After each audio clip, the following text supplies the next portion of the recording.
Ines. Assalamualaikum Kak Rena. Terima kasih sudah gabung lagi di kita. Kita ketemu lagi malam hari ini. Masya Allah. Teman-teman, Halo, gimana kabarnya semua? Halo Kak Rena, gimana kabarnya Kak? Alhamdulillah sehat. Kak Ayum gimana kabarnya? Alhamdulillah sehat juga. Masya Allah. Kak Rena ini emang ciri khasnya itu kalau tiap apa namanya eh Zoom atau berkegiatan itu tuh kayak selalu positif vibes gitu loh. Kayak selalu menebar senyum, Amin. selalu bahagia, selalu menebar hal positifnya gitu. Kayak yang ikut dengerinnya itu jadi ikut excited dan merasakan energi positifnya gitu loh, Masya Allah. Masya Oke, Allah, amin. Terima kasih, Kak. dengan senang hati. Oke, sebelum kita mulai untuk memasuki sesinya Kak Rena, malam hari ini aku izin sedikit membuka untuk kegiatan dan kelas kita malam hari ini. Jadi untuk teman-teman selamat datang di kelas Grow and Glow season with Kitalk yang mana selama 1 bulan penuh ini insya Allah kita akan bareng-bareng berproses untuk apa ya istilahnya dengan tema malam hari ini tentang persiapan jodoh dan untuk sama Kak Rena malam hari ini kita berbicara tentang bagaimana supaya tidak hanya sibuk untuk nungguin, tapi apa sih yang bisa kita lakukan ketika kita sambil nunggu ini, kita harus ngapain gitu loh. Dan kenapa aku mempercayakan Kak Rena sebagai pemateri kita di hari pertama, karena di momentum pertama ini, kita kan ketika mempersiapkan diri untuk bertemu dengan seseorang yang memang pantas untuk kita, itu kan seringkali kayak apalagi perempuan ya, perempuan itu pasti berbicara tentang perasaan. Kalau kita nggak disibukkan dengan hal positif, pasti kita akan disibukkan dengan perasaan kita. Yang mana ke apa ya istilahnya jatuh cinta sedikit itu langsung kemana-mana efeknya, sakit hati sedikit efeknya kemana-mana, dan itu nggak cukup 1 hari 2 hari saja, itu akan memakan waktu yang cukup banyak juga, akan menghabiskan energi, emosi, pikiran, waktu, dan semua hal. Karena memang, ya memang fitrahnya kita sebagai perempuan ya, yang Allah berikan kelebihan melalui perasaan yang lembut, perasaan yang halus, yang tenang, yang memang pada hakikatnya sama Allah diberikan sebagai pelindung kita untuk nantinya ketika berumah tangga ya untuk menstabilkan kondisi rumah tangga bersama suami dan anak-anak. Tapi di momentum sebelum bertemu itu tuh kan kayak ujian sekali nih kita sebagai perempuan kalau misal nggak berhadapan dengan apa ya, sedang berhadapan dengan perasaannya sendiri itu pasti akan naik turun sekali gitu loh. Apalagi ya itu yang menjadi struggling kita sebagai apa ya, para teman-teman yang single lilah ini yang sedang mempersiapkan diri dengan bertemu dengan pasangan terbaik, pendamping terbaiknya gitu. Gimana caranya supaya di momentum penantian ini yang kesannya mungkin kayak kapan ya kok nggak datang-datang, sedangkan kesibukannya kayak udah mentok di sini aja, terus nggak bisa apa ya istilahnya kayak mau ngapain lagi nih kesibukannya, terus kalau nggak gitu pas lagi di fase ada yang lagi di fase butterfly era tapi kemudian nggak lama setelah itu cuma di ghosting, kalau nggak gitu cuma jadi apa ya istilahnya second choice atau apapun, dan akhirnya atau ada juga yang gagal di tengah jalan setelah berbulan-bulan atau bertahun-tahun bersama, dan itu pasti akan cukup menghabiskan waktu, perasaan, energi kita dalam menghadapi kenyataan kehidupan gitu kan. Jadi sekarang di momentum yang sangat Masya Allah sekali, Alhamdulillah teman-teman di sini hadir lengkap. Kita akan sama-sama untuk menyimak materi yang akan Kak Rena sampaikan, gimana dan apa saja yang perlu kita lakukan ketika di proses penantian ini, di proses untuk menjadi lebih baik ini sambil terkesan nggak nunggu gitu loh. Karena yang namanya nunggu itu pasti kan rasanya lama banget ya. Kalau udah nungguin kita kita lagi notice banget nih kita menunggu jodoh. Jadi kesannya kayak ya Allah kapan lama sekali gitu. Padahal sebenarnya di balik penantian itu ada sesuatu hal yang sedang Allah kirimkan dan Allah maksudkan kenapa kita dibikin nunggu gitu kan. Dan juga selain itu kira-kira dari perspektifnya Kak Rena juga sejauh ini gitu kan dengan segala aktivitas dan lain sebagainya. Nanti Rena juga akan menyampaikan gimana dan apa saja aktivitas positif yang bisa kita para perempuan lakukan sehingga kita bisa membentuk dan mengupgrade value kita sambil memantaskan diri dan memperbesar kapasitas kita sehingga bisa Allah pertemukan dengan pasangan terbaik yang sudah Allah siapkan. Gitu. Nanti teman-teman setelah Kak Rena mengisi, teman-teman boleh bertanya dan sharing apapun, karena insya Allah kita akan 2 jam bersama. Jadi maksimalkan waktunya untuk teman-teman berbagi insight, kemudian gali ilmu sebanyak-banyaknya sama Kak Rena. Ambil energi positifnya, hal positif yang Kak Rena sampaikan, teman-teman silahkan ambil sebanyak-banyaknya malam hari ini, supaya kita bisa sama-sama belajar dan bisa tahu apa sih yang perlu kita persiapkan di momentum penantian ini. Mungkin itu sedikit yang bisa aku sampaikan untuk teman-teman, dan selamat datang untuk teman-teman yang baru bergabung atau baru tahu juga Kitok. Dan nanti kita selama kurang lebih 1 bulan ke depan dengan beberapa pemateri juga akan berbagi insight seperti ini dengan judul yang berbeda-beda. Dan jangan lupa untuk selalu stay tune di hari Kamis. Langsung saja kita mulai. Untuk Kak Rena, dipersilahkan waktu dan tempatnya. Wassalamualaikum warahmatullahi wabarakatuh. Waalaikumsalam. Terima kasih banyak Kak Ayu. Masya Allah.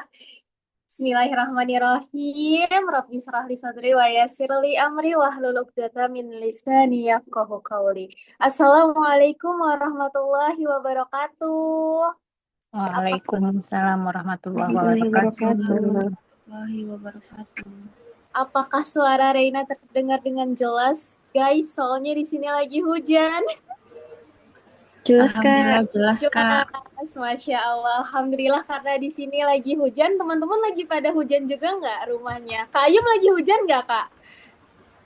Oh, enggak. Reina di Depok, by the way. Teman-teman pada hujan nggak, guys? Enggak Kak. Oh, enggak ya. Oke, karena di sini Reina hujan, kayaknya sayang banget kalau kita nggak berdoa ya. Kayak Reina sedikit intermezzonya berdoa dulu nih sama kakak-kakak ataupun adik-adik semua ya. Terutama yang belum menemukan jodohnya. Mari kita berdoa, semoga Allah mudahkan jalannya. Ketemu laki-laki yang terbaik, yang soleh, yang tampan, mapan, beriman, yang sayang keluarga, yang royal, yang apa lagi kakak-kakak, apa lagi nih Kak Ayum biasanya speknya nih? Mendapatkan keluarga yang juga menerima kita, menyayangi kita, gitu Betul. ya. Apalagi ibu mertuanya ya Kak. Nah, itu arahnya ke sana memang, Kak. Amin, amin paling kenceng gitu ya. Amin. Yang sayangnya tuh nggak pernah putus sampai akhir hayat kita, baik pasangannya maupun keluarganya gitu. Amin, amin ya Allah. Pokoknya til jannah insya Allah, amin. Oke, alhamdulillah ya. Kita bisa secara private nih, Masya Allah sharing mengenai tentang bukan sibuk menunggu, tapi juga sibuk bertumbuh, Masya Allah. Apakah sudah di-share screen? Oke, baik. Oke, boleh next slide, Kakak. Jadi memang ya, kakak-kakak semua, kalau kita ngomongin soal keresahan kita nih sebagai seorang perempuan yang perasa ya, apalagi perempuan itu kan didominasi oleh perasaan ya daripada logika sometimes ya. Kadang kalau misalnya udah ngikutin bapernya kita, kadang tuh maaf banget ya. Maksudnya ini karena Reina juga perempuan ya. Ini yang Reina pribadi rasakan. Kadang tuh merasa jadi kok bego banget. Kadang karena cinta ya kayak gitu. Nah, oleh karena itu keresahan-keresahan ini nih yang kadang kita melihat teman sebaya udah menikah. Bukan hanya menikah ya, udah ada yang terlihat bahagia banget, udah punya anak, kayak gitu. Ditambah dapat suami yang royal, diajak jalan-jalan terus, diajak umroh terus, kan kita yang single ini melihatnya, ya Allah kapan jodohku hadir. Ya Allah kapan, kayak gitu ya. Dan dari situ lahirlah sebuah hal yang buruk ya, yaitu kita jadi membandingkan diri kita gitu.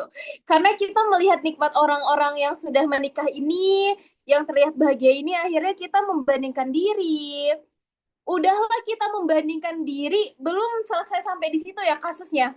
Ditambah dengan omongan kadang keluarga sendiri yang menjadi pressure ya gitu.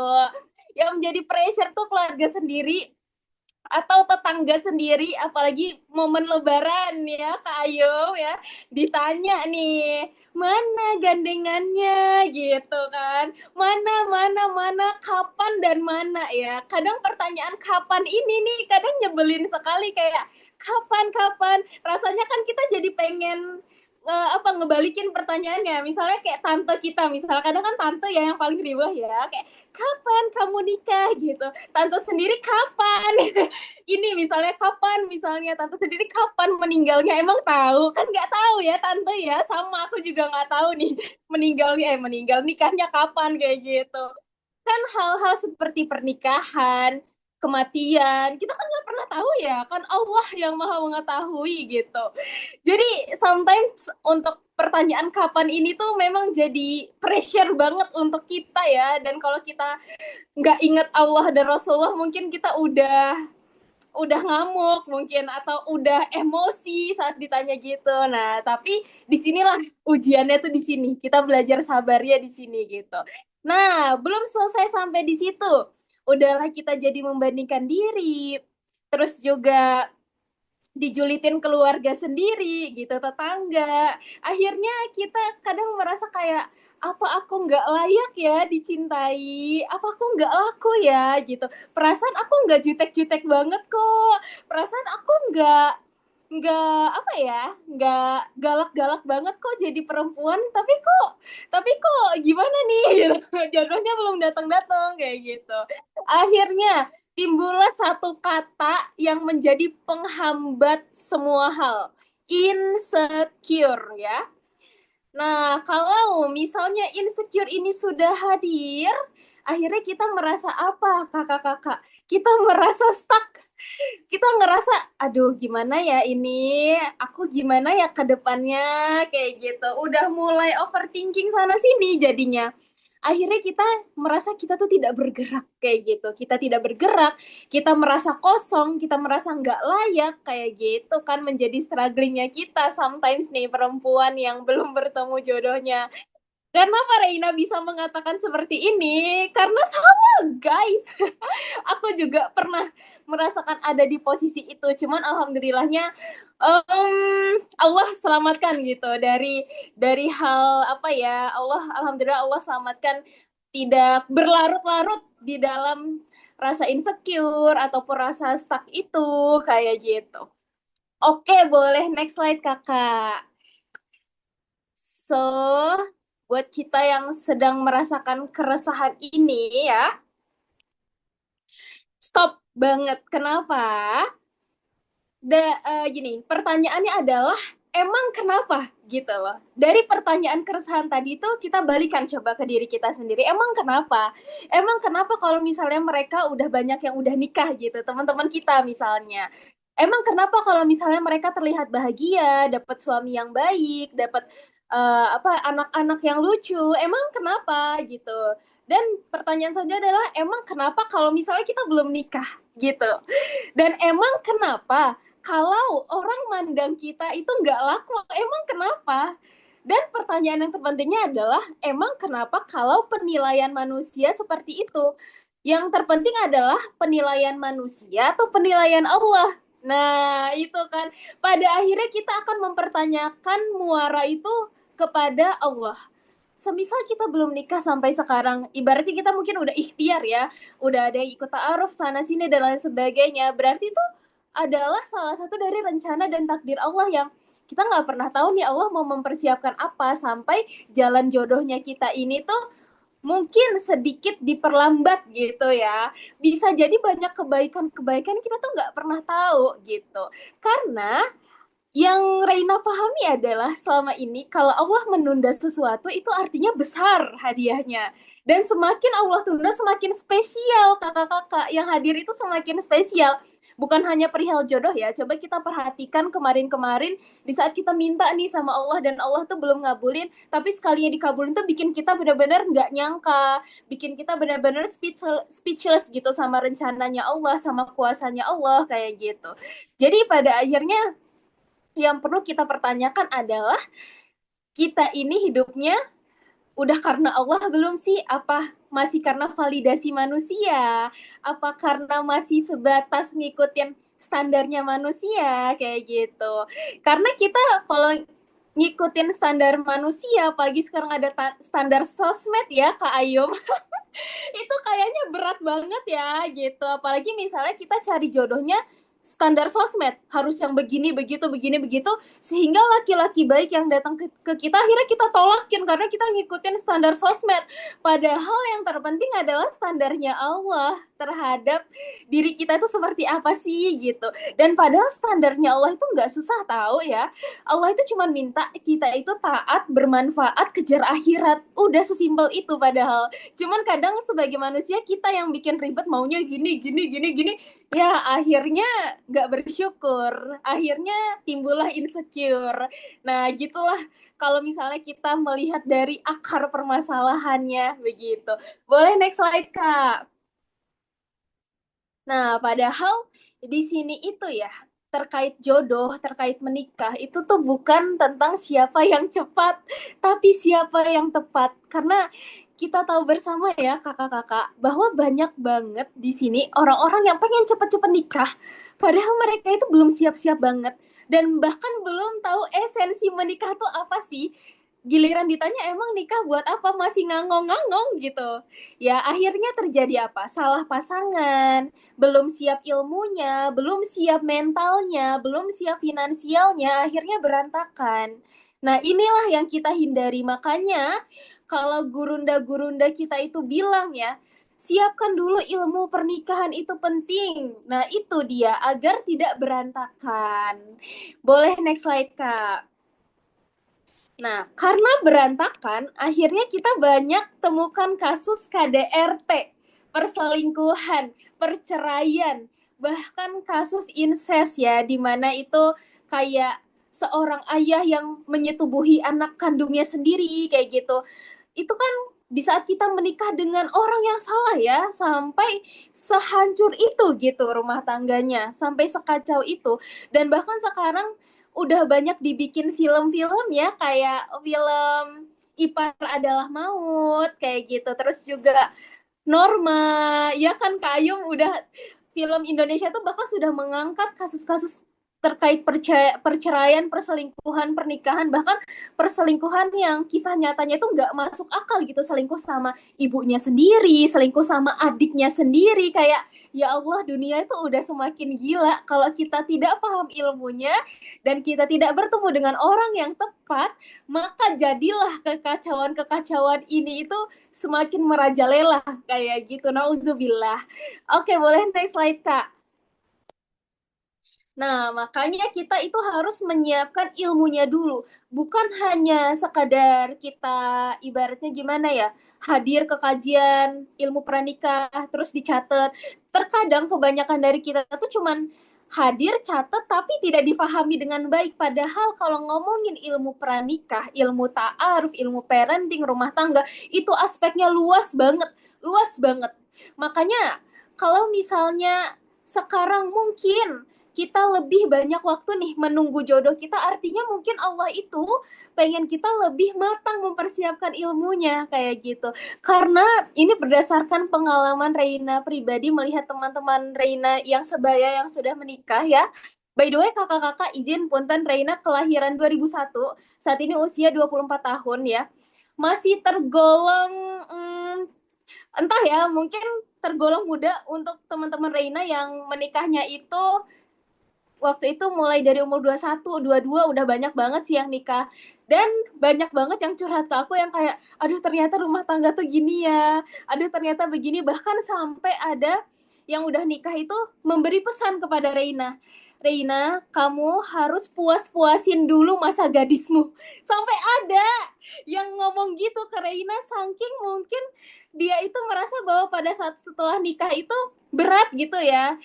Pada akhirnya tuh pada ngomong gitu, dan itu bukan cuma satu orang, sampai lebih dari 1-2 orang lah yang ngomong kayak, Reina pokoknya puas-puasin aja, apa yang menjadi mimpi kamu, kamu kejar, karena nanti kalau udah terjun ke dunia rumah tangga, pernikahan itu udah beda prioritasnya gitu. Jadi Reina gimana ya, kayak oke, terima kasih banyak masukannya gitu. Menjadi sebuah ilmu untuk Reina bahwa oh ternyata untuk mempersiapkan pernikahan bahkan after meritnya itu tuh nggak segampang itu. Bahkan ada yang sampai memberikan nasihat juga kepada Reina, nanti kalau menikah itu resepsinya nggak usah besar-besaran, bahkan kalau bisa nurunin gengsi di KUA aja, ya udah di KUA aja, karena ternyata life after married itu membutuhkan banyak dana gitu. Ada sahabat Reina yang bahkan ngomong seperti itu, memberikan nasihat seperti itu gitu.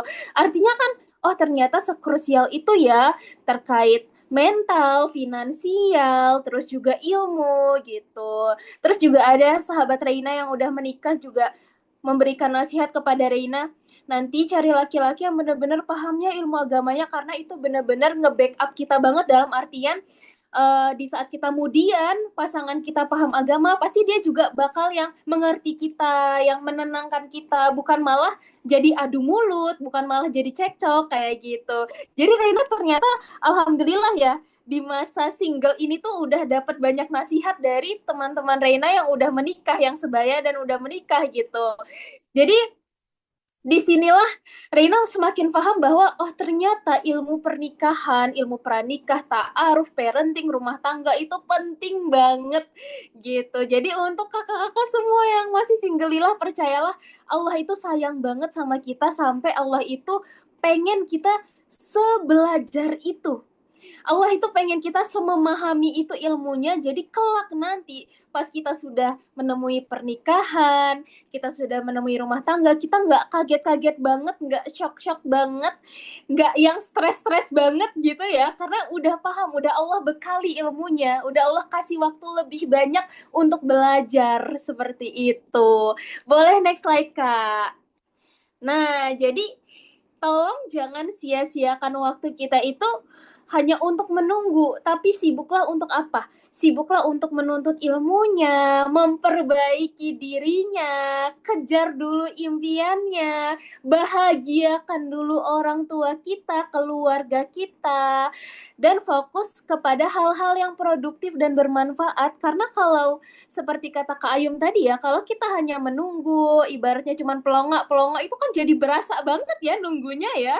Kita ibaratnya cuma nunggu, ngangong-ngangong, nggak ada yang dikerjain, itu makin berasa banget kalau kita itu nunggu, buang-buang waktu, menyia-nyiakan waktu. Jadi daripada kita menunggu ya, waktu yang sudah Allah kasih ini waktu lebih.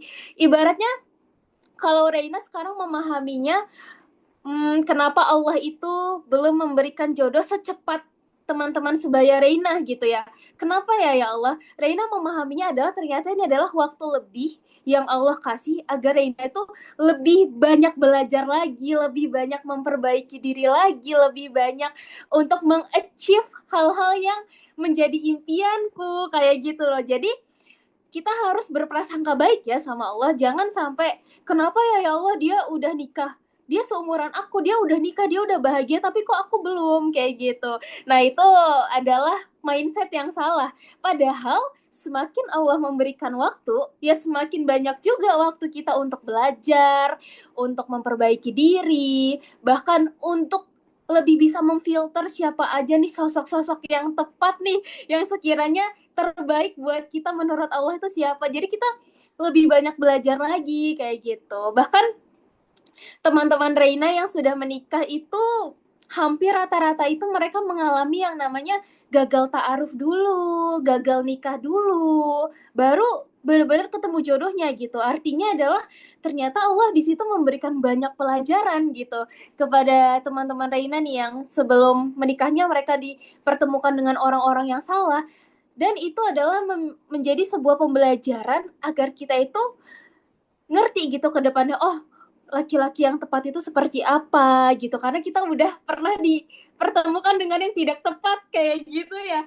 Jadi seru sih sebenarnya, bukan seru ya maksudnya adalah ya sebenarnya kita menjalaninya itu ya dengan apa ya, dengan happy aja kayak gitu, jangan dibawa beban pikiran. Karena kalau misalnya kita hanya sibuk menunggu dengan tidak ada kebermanfaatan, itu rasanya berat banget dan membuang-buang waktu banget kayak gitu. Oke, boleh next slide, Kak. Nah, kita juga harus tahu pesan cintanya Allah bahwa segala sesuatu itu udah Allah ciptakan berpasang-pasangan. Seperti itu. Agar apa? Agar kita mengingat kebesaran Allah. Nah, pada akhirnya, kenapa harus menikah? Kenapa kita harus menemukan pasangan yang tepat? Karena kita itu sedang mencari pilot untuk menuntun kita ke surga. Karena pada akhirnya semua itu kan bermuara pada akhirat kayak gitu. Pernikahan itu adalah ibadah terpanjang, dan kalau misalnya kita salah orang, salah juga nanti destinasi akhirat kita. Kita pengen destinasi akhir kita kan surga. Kalau misalnya kita salah orang dan tidak bertemu dengan pasangan yang tepat, ya destinasinya nanti jadi belok. Nauzubillah min zalik, ke neraka gitu ya. Makanya daripada kita buru-buru, lebih baik kita benar-benar sangat bersyukur Allah kasih waktu lebih gitu ya untuk memperbaiki diri, untuk benar-benar mencari pasangan yang tepat, laki-laki yang soleh, bukan hanya sekedar soleh ya, tapi benar-benar memahami esensi agama itu sendiri, ilmu agama itu sendiri kayak gitu. Karena kalau kita sekarang ngomongin cuman soleh, banyak ya Kak Ayung, buaya-buaya Islami berkedok syar'i, tapi mereka itu aslinya buaya gitu. Mendekati korbannya dengan kedok-kedok syar'i ya kayak Walid lah kurang lebih ya. Kayak Walid gitu ya. Mendekati dengan kedok syar'i padahal mereka itu cuma penasaran sama kita, nggak serius gitu sama kita ya. Nggak serius sama kita, cuma pengen tahu aja gitu. Cuma pengen tahu kita, kepo doang, yang akhirnya berujung kitanya sakit hati karena udah terlanjur baper. Nah, makanya kita harus hati-hati nih sama laki-laki yang berkedok syar'i juga. Ini bahaya sekali, apalagi udah bertebaran di sosial media, bahkan yang viral pun ya. Sama sekali Rene tidak bermaksud membuka aib, tapi di sini menjadi sebuah pembelajaran. Banyak banget mutawif yang tebar-tebar pesona sama ukti-ukti di sosmed, dan itu korbannya banyak banget. Jadi kakak-kakak punten, ini mah hati-hati banget. Jadi jangan sampai kita melihat Masya Allah banget di sosmed, cuman di sosmed. Sekarang brandingan sosmed itu tidak menjamin apa-apa ya Kak Ayu, betul ya. Sekarang kita tidak bisa melihat orang di sosmed, Masya Allah kita tidak pernah tahu. Karena di sisi lain Allah itu menutupi aib kita dengan sedemikian rupa. Tapi sekalinya Allah buka aib kita, duar, kelihatan deh semuanya ya kayak gitu. Makanya kita sekarang tidak bisa banget menilai orang baik itu di sosmed. Syukur-syukur di sosmed sama di realitanya beneran baik ya, amin gitu. Cuman memang sekarang itu brandingan sosial media, apalagi di saat kita memilih pasangan cuman karena brandingan sosial media doang, aduh hati-hati banget deh. Kita harus bener-bener cari tahu dulu bibit, bebet, bobotnya, keluarganya. Bahkan sekarang itu ada istilah BI checkingnya pun harus dicek juga nih. Ini orang banyak utangnya enggak, banyak kreditannya enggak, kayak gitu. Karena itu sangat berpengaruh banget untuk kehidupan rumah tangga ke depannya, kayak gitu ya. Boleh next slide, Kak. Nah, tapi yang menjadi pertanyaan kita sebagai seorang muslimah nih, mulainya dari mana, Reina? Mulainya dari mana? Aku tuh bingung gitu ya. Sometimes kita itu udah ikhtiar untuk ini itu, bahkan udah ikhtiar untuk menyibukkan diri. Cuman aku tuh kadang masih overthinking, aku masih insecure. Jadi mulainya tuh dari mana? Oke, boleh next slide, Kak. Kita spill ya. Mulainya adalah yang utama Allah dulu ya. Karena kalau semuanya tidak dimuarakan, tidak diniatkan karena Allah, maka musibah terbesar kita itu adalah jauh dari Allah. Makanya Gurunda Ustadz Hanan pernah bilang, di saat kita mendapatkan Allah, kita mendapatkan segalanya, tapi di saat kita kehilangan Allah, kita kehilangan segalanya. Makanya yang utama adalah Allah dulu.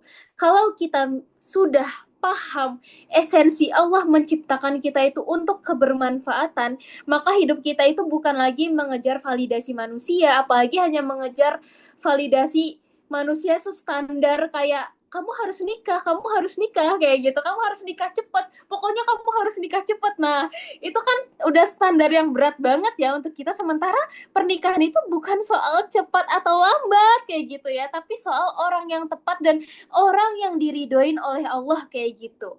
Nah, jadi yang utama adalah kita harus sering-sering charger iman kita, karena di saat kita seperti tadi ya keresahannya kita Reina udah jabarkan ya, seperti pada saat kita dijulitin, bahkan itu yang terberat sama keluarga sendiri kayak gitu. Pada saat ada tetangga yang julitin kita, pada saat kita melihat teman-teman kita yang sudah menikah dan terlihat bahagia, dapat suami yang baik, punya anak-anak yang lucu, jalan-jalan ke sana kemari, kayaknya perfect banget gitu ya kita ngelihat kehidupan orang-orang kayak gitu. Nah, kalau kita nggak punya iman yang kuat, maka yang kasihan adalah diri kita sendiri. Karena kita akan menderita sendirian, tapi orang happy-happy, kayak buat apa ya? Kita gini loh, buat apa kita jadi insecure, kita jadi menderita, kita jadi stuck. Padahal orang itu happy-happy aja gitu. Sementara kita stucknya karena melihat kebahagiaan orang lain misalnya. Itu kan adalah hal yang sangat aneh ya. Hal yang tidak, jangan sampai gitu, jangan sampai dinormalisasi. Makanya seorang perempuan harus dilandasi oleh iman dulu. Sering-sering charger imannya, sering-sering ikut pengajian, bahkan happy banget gitu ya. Maksudnya Allah itu memberikan kita waktu lebih, artinya Allah itu memberikan kita banyak waktu untuk lebih banyak belajar, ikut kajian, explore banyak kajian-kajian yang keren, ilmu-ilmu yang keren, kayak gitu, ketemu oleh relasi-relasi yang hebat, orang-orang yang hebat, kayak gitu. Jadi sebenarnya ini adalah waktu yang harus disyukurin banget gitu. Waktu belum bertemu jodoh adalah waktu yang patut disyukurin banget, karena di situ waktu lebih kita untuk lebih bisa deket sama Allah, kenalin penciptanya kita, kayak gitu. Jadi di saat kita mempunyai waktu lebih ini, yang utama adalah kita harus sering-sering charger iman dulu. Pokoknya utamakan apapun yang terjadi, Allah dulu, Allah dulu, Allah lagi, dan Allah terus. Pokoknya gitu. Oke, boleh next slide, Kak. Nah, ini dia yang seperti Reina bilang tadi ya, stop cari validasi manusia. Karena terkadang yang membuat kita itu berat, yang terkadang membuat kita itu stres, itu karena validasinya manusia yang membuat kita itu bergantung. Padahal kalau kita ngikutin standarnya manusia, ngikutin standarnya sosial media, nggak akan ada habisnya, kakak-kakak, nggak akan ada habisnya. Ngelihat si A, misalnya ngelihat si A baru beli mobil baru, rumah baru, ngelihat si B udah sukses misalnya jadi apa, si C udah ini begitu, si D lagi udah kesana kemari. Jadi kayak ya Allah, nggak ada habisnya deh kalau misalnya kita ngikutin standar sosial media. Jadi yang perlu kita ikutin apa sih, Reina? Yang perlu kita ikutin itu apa? Ya cukup kejar validasi dan ridhonya Allah dan meneladani Rasulullah. Udah sesimpel itu loh cara hidup bahagia. Sesimpel meneladani Rasulullah dan kejar validasi Allah, ridhonya Allah. Udah sesimpel itu. Tidak perlu kita bikin ribet dengan harus begini, harus begitu gitu ya. Padahal kan validasinya Allah hanya sesimpel bagaimana kita itu mengejar kebermanfaatan. Seperti yang Rasulullah bilang, sebaik-baiknya manusia adalah yang paling bermanfaat. Udah, insya Allah kalau kita kejar akhirat, dunia itu tuh bakal ngikut dengan sendirinya. Jadi dunia itu sebenarnya bukan dikejar ya, tetapi dimanfaatkan sebaik-baiknya untuk kejar akhirat. Gitu konsepnya. Jadi bukan juga kayak, oh berarti nggak boleh ya kita ngejar dunia. Bukan, nggak boleh. Tapi konsepnya bukan dikejar, dimanfaatkan sebaik mungkin agar kita itu bisa mengejar akhirat kayak gitu. Boleh next slide, Kakak. Nah, rumusnya ada juga rumusnya ya. Bukan hanya fisika, MTK, kimia yang punya rumus, tapi di saat kita mau mengajar ridho Allah itu kita juga ada rumusnya. Dan rumusnya itu sesimpel, ingat, TBK ya, taat, bermanfaat, kejar akhirat. Hasilnya ridho Allah, udah sesimpel itu. Sesimpel itu tapi berat. berat ya terkadang untuk dilaksanakan ya gitu. Karena taat, kalau kita ngomongin taat aja ini udah banyak PR-nya ya, taat terhadap syariat-syariat yang sudah Allah tentukan. Bahkan sesimpel memanjangkan kerudung aja itu kadang masih susah untuk kita yang baru hijrah ya. Kayak bahkan banyak statement yang kayak, ya buat apa sih Allah ciptakan rambut kepada seorang perempuan kalau ujung-ujungnya ditutup. Padahal kalau kita paham esensinya kenapa Allah meminta kita memanjangkan kerudung sampai ke dada, kita pasti bakal jatuh cinta banget sama Allah. Karena itu adalah bentuk perlindungan dan kasih sayang. Bukan Allah itu mengekang. Allah tuh nggak mengekang ya. Kenapa Reina bisa bilang gini? Lagi-lagi Reina mengalami sendiri. Reina izin sedikit cerita ya Kak. Jadi pada saat Reina masih duduk di bangku perkuliahan, itu kan campur baur antara ikhwan dan akhwat seperti itu. Nah pada saat itu posisinya Reina lagi duduk di sebelah teman laki-lakinya Reina di kelas itu. Ada temannya Reina perempuan baru datang dari pintu. Dan maaf banget, kondisi pakaiannya itu sangat ketat. Dia berhijab, tapi dia sangat ketat sehingga lekuk tubuhnya kelihatan, lekuk dadanya kelihatan. Dia tidak memanjangkan kerudungnya juga. Dan kakak-kakak tahu apa yang terjadi? Teman laki-laki yang ada di samping Reina itu ya, Reina perhatikan, dia itu ngelihat teman ceweknya Reina yang baru masuk kelas tadi, yang pakaiannya sangat ketat tadi itu, dari ujung kaki sampai ujung kepala itu pakai nafsu. Dan itu kejadiannya di samping Reina banget. Bagaimana Reina sebagai seorang perempuan gak malu ya. Walaupun itu terjadinya di temannya Reina, di teman perempuannya Reina gitu. Bukan di Reina, tapi akhirnya dari situ Reina paham. Oh begitu ya cara mata laki-laki itu bekerja. Sejahat dan sekacau itu ya nafsunya bekerja gitu.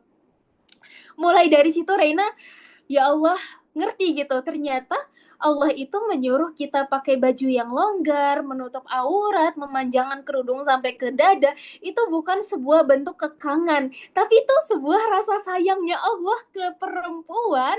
Ingin perempuan itu menjaga yang menjadi perhiasannya, yang menjadi auratnya, yang gak semua orang itu boleh nikmatin itu gitu. Nah, dari situlah kalau kita udah ngomongin taat aja udah banyak ya PR-nya sebagai perempuan ya. Bahkan suara aja itu bisa jadi aurat. Makanya kita itu tidak boleh ngomong sama laki-laki itu dengan bermenyek-menyek ya. Harus dengan tegas gitu. Iya, kenapa gitu. Jangan iya, aduh. Kalau sama suami atau sama yang udah halal mah nggak apa-apa ya.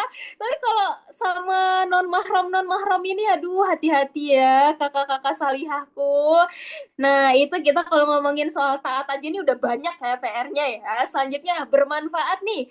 Bermanfaat itu bukan hanya untuk diri kita sendiri, tapi kalau misalnya kita udah ngomongin kebermanfaatan adalah bagaimana hidup kita itu bisa bermanfaat untuk yang lain. Karya apa yang bisa kita berikan, kebermanfaatan dan dampak apa yang bisa kita berikan kepada orang lain.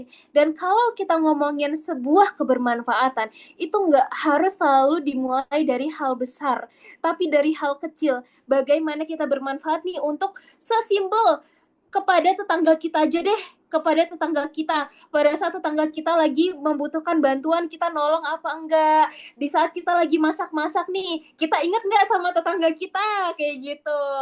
Di saat, nggak usah ngomongin tetangga lagi deh, keluarga kita, orang-orang terdekat kita, saudara kita, kayak gitu. Kita udah ngebantu belum sebelum kita bersedekah ke yang lain nih? Apakah hak-hak keluarga kita udah bersedekah dengan baik sama terutama orang tua kita?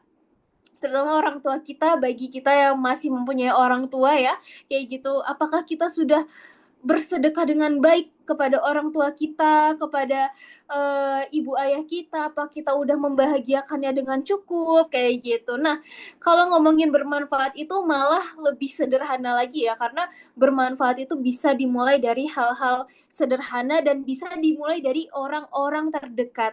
Biasanya kalau misalnya kita udah happy nih ngejalanin untuk terus berbagi kepada orang-orang terdekat, biasanya kita nggak puas sampai di situ. Kita bakal pengen berbagi lagi ke yang dampak lebih besar, lebih besar, lebih besar. Nah, gitu. Dan untuk berbagi ke dampak yang lebih besar, kita harus memulai dari yang sesimpel tadi kepada keluarga kita, orang tua kita, tetangga kita. Mulai dari hal sesederhana itu dulu.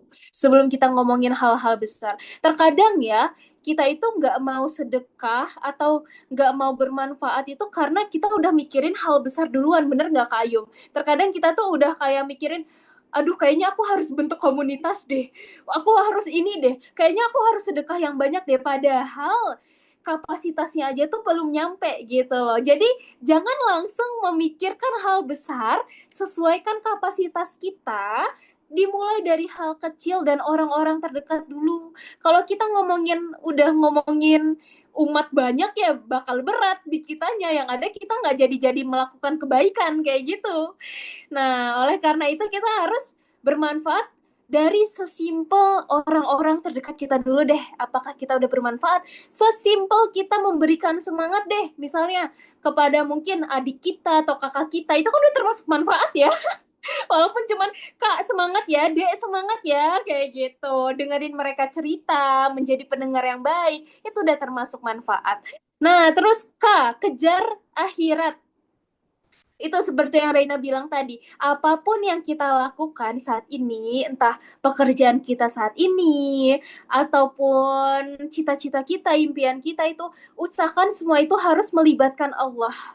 Jadi ada kebermanfaatannya di situ, ada tujuan positifnya. Misalnya cita-citanya pengen jadi apa, misalnya Reina pengen jadi pengusaha sukses kaya raya, tujuannya apa?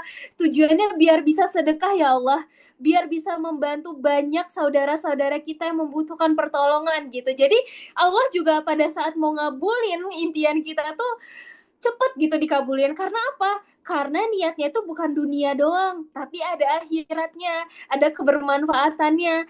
Pengen jadi dokter, karena apa? Biar aku bisa nolong banyak orang ya Allah, bisa nolong nyawa banyak orang, bisa nolong banyak orang biar sehat lagi, biar pulih lagi, biar bahagia lagi ya Allah. Nah, itu kan ada impact-impact kebermanfaatannya kayak gitu. Jadi insya Allah kalau misalnya niatan kita itu kejar akhirat, akan Allah mudahkan, akan Allah berkahkan, daripada hanya sekadar kita bekerja tanpa makna. Karena kan kadang gini ya, kadang kita itu banyak banget di antara kita yang kerja ngeluh gitu ya. Udah kerja ngeluh gitu, capek doang, yang didapetin cuman capek. Nah itu karena kita meniatkan pekerjaan kita tuh bukan karena Allah gitu. Jadi bawaannya capek aja, uring-uringan, marah-marah. Padahal kalau misalnya kita lihat dari sisi syukur, bersyukurlah buat kita yang saat ini tuh masih ada pekerjaan, karena di luar sana banyak banget teman-teman kita, saudara-saudara kita yang susah banget ya, Kayom struggling banget gitu buat cari pekerjaan, apalagi in this economy era ya, itu pengangguran itu banyak banget. Jadi buat kita yang udah dapat pekerjaan, tolong bersyukur, jangan ngeluh deh gitu, jangan ngeluh deh secapek-capeknya tuh. Makanya niatkan karena Allah biar nggak berat. Dan kita lihat orang-orang sekeliling kita, teman-teman kita, saudara kita banyak yang masih belum dapat kerjaan. Jadi kita harus banyak-banyak bersyukur, lagi-lagi ke konsep syukur, sabar. Makanya kalau Rasulullah bilang, sungguh menakjubkan ya urusan orang beriman. Kenapa? Di saat dikasih ujian mereka bersabar, di saat dikasih nikmat mereka bersyukur. Dan keduanya itu baik. Sabar, syukur itu baik ya. Jadi kalau misalnya kita, kakak-kakak semua lagi dikasih ujian, berarti Allah lagi ngajarin sabar. Tapi kalau lagi dikasih nikmat, lagi diajarin syukur. Kayak gitu. Karena sebenarnya menurut Reina pribadi, mau itu nikmat, mau itu masalah, itu semua tuh ujian ya. Di nikmat ini kalau misalnya kita nggak pinter-pinter bersyukur atau lupa sama Allah terhadap nikmat yang sudah Allah kasih, itu jatuhnya udah ke istidraj. Istidraj itu adalah di mana Allah itu sengaja gitu memberikan nikmat dan bikin kita itu jadi lupa gitu. Dan tapi nanti di akhirat itu triple kill gitu disiksanya. Itu namanya istidraj ya, penundaan, siksaan. Dan itu parah banget. Makanya kita itu harus selalu muhasabah diri. Kalau Allah kasih banyak nikmat nih juga harus muhasabah ya Allah, ini nikmat atau istidraj ya. Jadi kita tuh bisa terus bersyukur sama Allah terlepas apapun kondisi yang kita rasakan, seperti itu. Oke, boleh next slide Kak. Nah, selanjutnya adalah kita harus kenali kapasitas diri kita ya. Dengan apa? Dengan self-love, self-care, self-compassion. Karena apa? Kakak-kakak semua, kita akan sangat bahaya kalau tidak memulai dari diri kita sendiri. Gimana kita mau dicintai, gimana kita mau menyayangi orang lain kalau kita aja nggak bisa sayang sama diri kita sendiri. Gimana orang lain juga mau respect sama kita kalau kita nggak bisa respect sama diri kita sendiri. Gimana kita mau dihargain sama orang lain kalau ternyata kita aja nggak bisa menghargai diri kita sendiri. Makanya manusia pertama yang saat ini harus benar-benar kita cintai, kita hargain itu bukan orang lain, tapi diri kita sendiri dulu. Karena kalau misalnya kita sudah benar-benar bisa menghargai diri kita, sudah benar-benar bisa mencintai diri kita, insya Allah Allah akan mendatangkan banyak cinta untuk kita, banyak orang yang menghargai kita juga. Dimulai dari diri kita sendiri ya, dengan self love, self care, di mana kita harus menjaga kesehatan. Sesimpel minum air putih aja deh, setiap hari rajin minum air putih, rajin olahraga berapa hari sekali deh, misalnya gitu. Berapa dalam seminggu tuh minimal adalah sehari sekali diluangkan untuk olahraga gitu, walaupun cuma jogging atau aerobikan di rumah kayak gitu ya, atau sambil ngedance ya, itu juga kan termasuk membakar kalori dan juga menyehatkan jantung gitu. Nah, terus juga self compassion. Nah, terkadang yang menjadi permasalahan utamanya kita sering banget kasihan sama orang lain, kasihan sama hidup orang lain, tapi kita kadang suka nggak mau mengasihani diri kita sendiri, padahal itu perlu banget. Jadi di saat kita lagi ngerasa capek, di saat kita lagi ngerasa kecewa, itu nggak boleh denial loh kakak-kakak. Reina diajarin sama teman Reina yang ngerti psikolog gitu loh. Kita nggak boleh denial. Di saat kita merasa kecewa, kita ngerasa sakit hati, kita ngerasa capek, itu nggak boleh yang kayak gini. Misalnya kayak, enggak, aku nggak capek kok. Enggak, aku nggak kecewa kok. Enggak kok, aku kuat kok. Nah, kita nggak boleh kayak gitu loh. Jadi sebenarnya di saat kita itu lagi benar-benar capek, kita lagi benar-benar kecewa, ya udah, kayak validasi aja perasaan kita. Ya Allah, aku capek. Ya Allah, aku lagi kecewa sama si A, B, C, D, sebutin, aduin semuanya ke Allah. Aku kecewa ya Allah, aku kesel banget ya Allah sama si A, B, C, D, E, F, G ini. Tolong ya Allah, aku lagi kecewa. Nggak apa-apa guys, harus divalidasi. Malah makin kita denial, makin susah loh kita maafinnya. Bener nggak Kak Ayum? Makin kita denial nih, nggak aku nggak marah kok sama si A. Nggak apa-apa, aku nggak kecewa kok sama si A. Makin susah kita maafinnya, percaya deh. Jadi sebenarnya yang bikin kita susah maafin kesalahan orang lain itu karena diri kita sendiri itu denial. Denial, enggak kok, aku nggak marah sama dia. Padahal udah validasi aja, aku marah, aku kecewa, aku marah banget, dan that's okay untuk validasi perasaan kita sendiri, nggak apa-apa. Jangan sampai kita membohongi diri kita hanya karena untuk menyenangkan hati orang lain, itu yang salah, nggak boleh. Bahkan makanya di dalam Islam itu ada yang namanya tabayun. Di saat kita kesel sama orang, kecewa sama orang, tabayunin, ngomong langsung depan orangnya. Saya nggak suka, kamu seperti ini, saya nggak suka. Kalau misalnya dengan tabayun masih belum bisa selesai, ya udah, berarti jalannya adalah doakan ke Allah, adukan ke Allah, ya Allah si A bikin aku kesel banget gitu. Bahkan ada sebuah kisah teman-teman. Kalau kakak-kakak tahu kisahnya Hamzah, paman Rasulullah dibunuh, ya, yang membunuh itu kan adalah salah satu syuhada yang dulunya itu musuh Islam, tapi di akhir itu beliau membela Islam. Namanya Reina lupa, mohon maaf Reina lupa siapa namanya, dulunya budak pokoknya gitu. Wahsy, namanya Wahsy.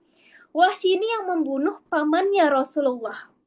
Sampai Rasulullah itu memaafkan teman-teman. Rasulullah memaafkan Wahsy, tapi Rasulullah set boundaries. Rasulullah kayak gimana ya, ngomong ke Wahsy itu intinya kayak jangan jangan apa ya, jangan terlalu sering ada di sekitar aku deh kayak gitu. Karena Rasul jadi keinget lagi kejadian di mana paman Rasulullah terbunuh, keinget lagi. Nah, Rasulullah tidak mau mengotori hati, akhirnya Rasulullah set boundaries, dan itu nggak apa-apa banget. Rasulullah sendiri kok yang nyontohin set boundaries sama orang-orang yang udah bikin kita kesel, sakit hati. Itu bukan bentuk egoisme, bukan. Itu bentuk kita mencintai diri kita, dan kita tahu kapasitas diri kita bahwa oh kalau aku deket sama si A itu malah bikin aku trauma dan inget trauma aku terus. Jadi lebih baik aku set boundaries deh jauh-jauh. Jadi jangan denial. Nggak apa-apa kalau aku deket-deket sama si A, kan aku sedang berusaha maafin dia. Nggak apa-apa kok aku deket-deket. Jangan. Makin kita denial, makin kita trauma gitu. Makanya nggak apa-apa banget. Bahkan untuk Reina pribadi saat ini, Reina itu bahkan di tahap kalau ada orang yang sedikit saja menguras energi Reina itu bahkan bakal memanfaatkan fitur sosmed dengan sebaik mungkin, Kak Ayum. Aku tuh bahkan udah di tahap nge-mute,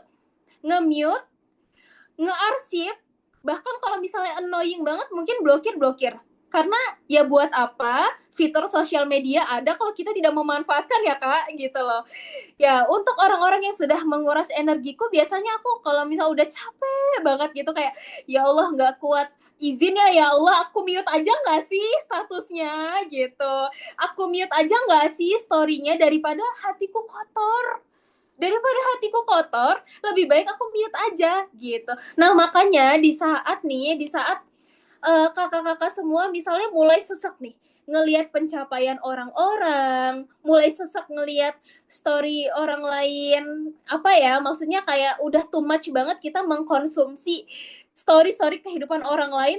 Coba deh di mute aja statusnya, dibisukan. Itu nggak apa-apa banget, itu malah menjaga kesehatan mental. Karena itu yang Reina lakukan selama bertahun-tahun ini di saat sedang di fase mulai ngebandingin diri sama yang lain. Ya udah Reina manfaatkan aja fitur-fitur itu, kayak ya udah nggak apa-apa, akhirnya kita bisa fokus sama diri kita sendiri, fokus bertumbuh, nggak nengok lagi kanan kiri, si A udah ini, si B udah ini, si C udah ini, udah nggak lagi, udah fokusnya sama diri sendiri kayak gitu ya. Bahkan yang perlu dikonsumsi adalah di sosial media adalah fitur-fitur dan konten-konten kemanusiaan. Karena apa? Karena di situ yang akan menghidupkan hati kita. Contohnya apa? Saudara-saudara kita di Palestina, kakak-kakak ya. Coba kita lihat, kita doakan, kita renungkan perjuangan mereka, apa yang mereka hadapi. Itulah yang akan menghidupkan hati kita, menumbuhkan rasa syukur kita. Kayak gitu. Dan juga itulah yang akan menjadi sebuah menjadi sebuah hal yang bisa kita tunjukkan gitu di hadapan Allah dan Rasulullah nanti. Ya Allah dan Rasulullah gitu. Karena malu nggak sih di saat nanti kita ditanya kayak apa yang bisa kamu lakukan untuk saudara kamu, kayak minimal repost aja nggak mau, share aja nggak mau gitu, diem aja. Sementara saudara kita di sana bener-bener butuh suara kita kayak gitu, walaupun hanya sekedar kita nge-repost, walaupun hanya sekedar kita nge-share, kayak tolong gitu, tolong saudara kita. Jangan cuman kita itu bisa ikut tren FOMO sana sini, tapi giliran ngelihat saudara kita cuek gitu. Walaupun sekedar hanya nge-repost ya Kak Ayum ya, kayak tolong kayak gitu, tolong repost saudara kita. Saudara kita tuh butuh banget suara kita walaupun hanya repost. Karena yang Reina sedih adalah banyak banget sekarang anak-anak muda, mereka itu punya sosial media, tapi kenapa ya, at least bikin story aja nggak mau, nge-repost aja nggak mau, kayak gitu. Giliran ditanya kenapa diam, jawabannya tuh makin bikin sakit hati, Kak. Kayak, ya aku soalnya nggak agamis banget orangnya, gitu. Padahal kan ini bukan soal agama lagi loh. Saudara kita di Palestina itu soal kemanusiaan loh, gitu. Jadi kayak kalau alasannya cuma karena agama, kamu jahat gitu, kamu jahat karena ini bukan lagi urusan agama, ini udah urusan kemanusiaan gitu. Nah, malah konten-konten seperti itu yang harus kita konsumsi. Lihat saudara-saudara kita di sana, itu yang harus kita suarakan, bukan konten flexing-flexingan artis ya. Karena itu yang malah bikin kita capek ngelihat artis ini. Kadang kita terlalu ngikutin gosipnya artis. Si artis ini cerai, si artis ini apa, si artis ini apa, si artis ini baru jalan-jalan ke luar negeri. Kayak nggak ada mutu sih, serius. Konten-konten kayak gitu menurut Rena nggak bermanfaat loh kalau kita cuma ngikutin gosipnya artis, apa ya, kasus-kasus viralnya artis kayak gitu. Aduh, nggak ada mutu banget sumpah. Kayak waktu kita itu terlalu berharga kalau kita cuman buang-buang untuk hal-hal yang tidak ada manfaatnya kayak gitu. Nah, makanya lagi-lagi self love, self care, self compassion itu semua dalam kendali kita gitu loh guys. Kita yang bisa mengatur itu. Maka kendalikan dengan sebaik mungkin. Adapun respon orang di luar sana ya, kita nggak bisa mengendalikan respon orang, tapi kita bisa mengendalikan respon kita sendiri. Dan itu harus dimulai dari diri kita sendiri ya. Kenali kapasitas kita, potensi kita, minat kita, bakat kita. Makanya di saat tadi Reina bilang, di saat tadi mungkin kakak-kakak udah belajar untuk nge-mute, ngebisuin tuh story orang-orang yang nguras energi, maka di situ kakak-kakak akan belajar untuk bisa fokus sama dirinya sendiri. Nah, karena itu yang aku lakuin bertahun-tahun ini dan aku ngerasa itu sehat banget sih. Aku ngerasa sangat Masya Allah, efek dari aku sesimpel nge-mute dan ngebisuin story teman-teman aku yang menurut aku nguras energi banget. Dan di situ juga aku ngelihat dampaknya besar banget ya. Sesimpel nge-mute doang, ngebisuin doang, bisa berimpact jadi aku lebih fokus sama diri aku, lebih sayang sama diri aku, lebih fokus ibadahnya, lebih fokus bisa mendekatkan diri sama Allah, lebih fokus hijrahnya, kayak gitu. Jadi nggak gampang ke distract. Oke, boleh next slide, Kak.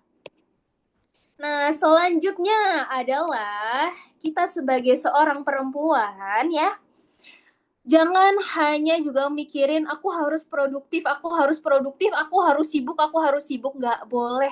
Kita juga harus ambil jeda, istirahat fisik, istirahat mental, apalagi untuk perempuan yang dominasinya itu perasaan. Kita tuh benar-benar harus banyak banget ngebalancein antara fisik dan mental, karena kalau nggak balance ya mental aja sakit, fisik kita ikut sakit loh. Atau fisik kita sakit, mental kita juga bisa ikut sakit, kayak gitu. Nah, makanya antara fisik dan mentalnya harus benar-benar balance. Dengan apa? Fisik dengan rajin olahraga, dengan makan yang sehat, minum air putih yang cukup, jangan begadang ya. Kadang yang menjadi bahan kita itu makin overthinking itu karena kita begadang. Karena kan makin malam itu makin jam-jamnya orang overthinking ya. Kata gue teh tidur, jangan malah begadang gitu. Diniatkan sebelum tidur, ya Allah tolong bangunkan tahajud. Itu insya Allah kakak-kakak bener deh, efek tahajud itu nggak main-main. Dan orang-orang yang bisa melaksanakan tahajud itu benar-benar aku makin yakin itu orang-orang pilihan Allah. Karena nggak semua orang itu Allah izinkan untuk bangun tahajud. Makanya kalau misalnya kita dengan kesungguhan yang tinggi benar-benar mohon sama Allah, insya Allah Allah akan mudahkan kok kita bangun tahajud. Bahkan tanpa alarm. Bahkan ada orang yang udah pasang alarm pun nggak bangun. Bener nggak Kayum? Ada orang yang udah pasang alarm nih untuk tahajud, nggak bangun. Bahkan sampai kesiangan sholat subuhnya. Nah itu adalah berarti dia tuh mungkin menjadi muhasabah ya, habis ngelakuin dosa besar apa sampai Allah nggak ridho nih dia bangun tahajud sampai kesiangan sholat subuh. Nah itu yang harus dipertanyakan juga. Begitu. Jadi istirahat fisik yang cukup, istirahat mental yang cukup dengan apa? Dengan perbanyak ibadahnya. Dan menurut aku ibadah yang paling berpengaruh ke mental itu yaitu tahajud tadi. Karena di tahajud itu kayak momen kita benar-benar the truly berduaan sama Allah, dimana cuman Allah dan aku gitu. Allah dan kita doang nih. Dan di situ momen dimana kita bisa meluapkan apapun keresahan kita, curhatan apapun yang pengen kita unek-unek, keluh kesah yang pengen kita keluarin. Dan juga selain ibadah ya, yang utama ibadah, sering-sering juga kita journaling, regulasi emosi di tempat yang tepat. Terus juga sering-sering cek kesehatan mental dan jangan merasa takut untuk ke psikolog, karena menurut Reina, psikolog itu bukan menandakan kita gila kok, enggak. Psikolog itu malah menandakan kita benar-benar care sama diri kita sendiri. Jadi ke psikolog itu bukan orang gila kan Kak Ayum ya, tapi ke psikolog itu adalah bentuk bahwa kita sadar bahwa oh aku butuh pertolongan medis, aku butuh pertolongan profesional, gitu. Itu adalah ikhtiar kita bahwa kita paham ya Allah tolong aku. Aku sedang ikhtiar menyembuhkan mentalku dengan ke psikolog atau ke psikiater. Tolong mudahkan ya Allah kayak gitu. Jadi itu adalah bentuk ikhtiar sih menurut aku. Bukan berarti kita gila, bukan berarti kita nggak waras ya. Oke, boleh next slide Kak. Nah, ini dia juga kakak-kakak sayangku, kakak-kakak cintaku ya. Terkadang masalah orang Indonesia itu susah banget ngomong enggak. Kenapa ya? Kita susah banget say no, susah banget set boundaries. Padahal hal terbesar yang paling menyakiti diri kita ya, apalagi sebagai seorang perempuan, itu karena kita nggak punya boundaries. Kita nggak punya batasan. Kita mengiyakan semua kemauan orang, padahal diri kita tuh keberatan. Tapi karena kita nggak enak ya, Kak Ayum, kadang kita iya deh, oke, iya, padahal itu memberatkan kita. Jadi stop people pleaser, karena itu benar-benar menyiksa diri kita, dan menyiksa diri kita itu dosa. Kan Allah itu juga bahkan di Quran udah dijelaskan ya, kita dilarang untuk menyakiti diri kita sendiri loh ya, dilarang untuk menyakiti diri kita sendiri. Dan kalau misalnya kita jadi people pleaser, itu kita sedang menyiksa diri kita, karena kita mengiyakan semua kemauan orang tanpa melihat kapasitas diri kita. Itu jahat loh, itu jahat banget. Jangan dikira itu adalah hal sepele, itu adalah hal yang bisa merusak mental kita, sangat merusak mental kita banget. Di saat kita mengiyakan maunya orang A, B, C, tapi kita nggak dengerin hati kita sendiri, kita nggak dengerin pikiran kita nggak dengerin tubuh kita yang capek, butuh istirahat, mental kita yang lagi nggak baik-baik aja, tapi kita iyain semua kemauan orang. Jahat. Itu sangat jahat terhadap diri kita sendiri. Nah, say no itu bukan berarti kita jahat loh ke orang, kakak-kakak. Say no itu bukan berarti kita egois, bukan berarti kita nggak peduli, tapi say no itu agar orang nggak seenaknya sama kita. Karena makin kita mengiyakan kemauan semua orang, makin orang itu berlaku seenaknya sama kita. Kita itu disuruh bermanfaat, bukan dimanfaatin. Oke? Kita itu diminta Allah dan Rasulullah tuh bermanfaat, jadi manusia yang bermanfaat, tapi bukan berarti dimanfaatin gitu. Karena kalau kita meneladani Rasulullah ya, di balik Rasulullah yang lemah lembut, Rasulullah yang Masya Allah penuh dengan kasih sayang, Rasulullah tuh penuh dengan boundaries. Ya, itulah hebatnya Rasulullah ya. Rasulullah tetap menunjukkan kecerdasan emosional yang tinggi ya. Dengan apa?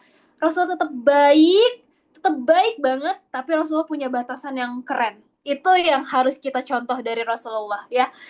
Bahkan Rasulullah itu kayak kalau lagi perang ya perang, kalau harus perang ya perang. Gak ada istilahnya saat perang Rasulullah, ih gak enak bunuh dia. Kan enggak ya. Kalau misalnya Rasulullah tidak punya boundaries yang benar ya, masa ya pas perang nggak enak deh bunuh dia, kasihan nanti keluarganya teh gimana, padahal itu musuh Islam gitu kan. Nah tapi kan karena Rasulullah punya boundaries yang benar, yang harus dilawan ya dilawan, yang harus ditolong ya ditolong, itu yang benar. Jadi agar orang tuh nggak seenaknya sama kita. Begitu. Oke, boleh next slide Kak. Selanjutnya adalah kita juga harus keep istiqomah. Kalau tadi udah panjang lebar kita ngomongin fisik, mental, udah ngomongin tentang mulai dari diri sendiri, kalau kita nggak istiqomah ya sama aja bohong gitu ya. Makanya keep istiqomah dalam apa? Dalam produktifnya, no mager-mager club gitu. Apalagi sebagai seorang perempuan, teruslah berkarya, berprestasi, bermanfaat dalam hal-hal positif. Karena hidup kita itu terlalu singkat kalau hanya diisi akan hal-hal yang tidak ada manfaatnya, kayak gitu. Cari tahu passion kita di mana, kembangkan menjadi hal yang positif, yang bermanfaat. Sesimpel tadi, dimulai dari orang-orang terdekat kita, tolong orang-orang sekitar kita. Sesimpel dari ikut volunteer deh. Kalau misalnya kakak-kakak udah bingung nih, gue harus ngelakuin apa lagi, sesimpel coba ikut volunteer. Volunteer ke panti asuhan, misalnya volunteer ke membersihkan lingkungan, volunteer ke panti jompo, volunteer banyak ya Kak Ayum ya, volunteer yang keren-keren tuh bahkan volunteer membersihkan lingkungan aja tuh udah termasuk hal produktif loh. Dan dari situ, dari volunteer itulah yang akan mempertemukan kita dengan circle yang positif, dengan orang-orang hebat kayak gitu. Sesimpel ikut organisasi, volunteer kayak gitu, menambah relasi, pengalaman, dan insya Allah itu juga jadi peluang kita bertemu dengan jodoh kita. Itu poinnya adalah itu. Jadi kita menyibukkan diri yang bermanfaat itu pada akhirnya adalah agar Allah itu membukakan pintu rezeki kita, pintu relasi kita, yang insya Allah dari situ akan mengantarkan kepada pintu jodoh juga yang baik. Kalau kita sibuknya dengan hal-hal yang baik, insya Allah Allah juga akan pertemukan kita dengan jodoh yang sedang menyibukkan diri dengan hal-hal yang baik gitu. Kan kayaknya sangat bahagia dan seru banget ya ketemu sama sosok laki-laki di tempat yang baik, di keilmuan yang baik kayak gitu. Oke, boleh next slide, Kak. Nah, tapi kan kata orang-orang ngapain sih perempuan tuh pendidikan tinggi-tinggi ujungnya juga di dapur, ujungnya rumah tangga, ngurus anak, ngurus suami, ngapain kerja, ujung-ujungnya ngurus anak doang kayak gitu biasanya ya. Kesenjangan sosial dan mindset ini. Oke, boleh next slide, Kak. Nah, sekarang itu udah yang namanya emansipasi wanita. Wanita juga perlu pendidikan, wanita juga berhak berprestasi, berkarya. Karena apa? Karena kita itu adalah rahim kehidupan. Sekolah pertama, madrasah pertama untuk anak-anak kita. Karena kan kita pengennya seperti ini ya, kakak-kakak. Di saat kita punya anak nanti, anak kita bilang, itu ibuku, gitu. Dengan bangganya dia bilang, itulah ibuku. Yang keren itu adalah ibuku, itu karya ibuku, itu prestasi ibuku, itu bukunya ibuku loh, itu komunitasnya ibuku loh, yang bermanfaat itu adalah ibuku loh. Jadi kayak kita pengen dikenang itu karyanya kita, prestasinya kita. Kita pengen anak-anak kita nanti juga mencontoh prestasinya kita, karyanya kita, kebermanfaatannya kita, kayak gitu. Betapa bangganya juga kita sebagai seorang ibu kalau anak kita kelak membanggakan kita gitu. Bukan karena kitanya, tapi karena karyanya kita, prestasinya kita, kebermanfaatannya kita yang ternyata dicontoh sama generasi-generasi kita, kayak gitu. Oke, boleh next slide lagi, Kak.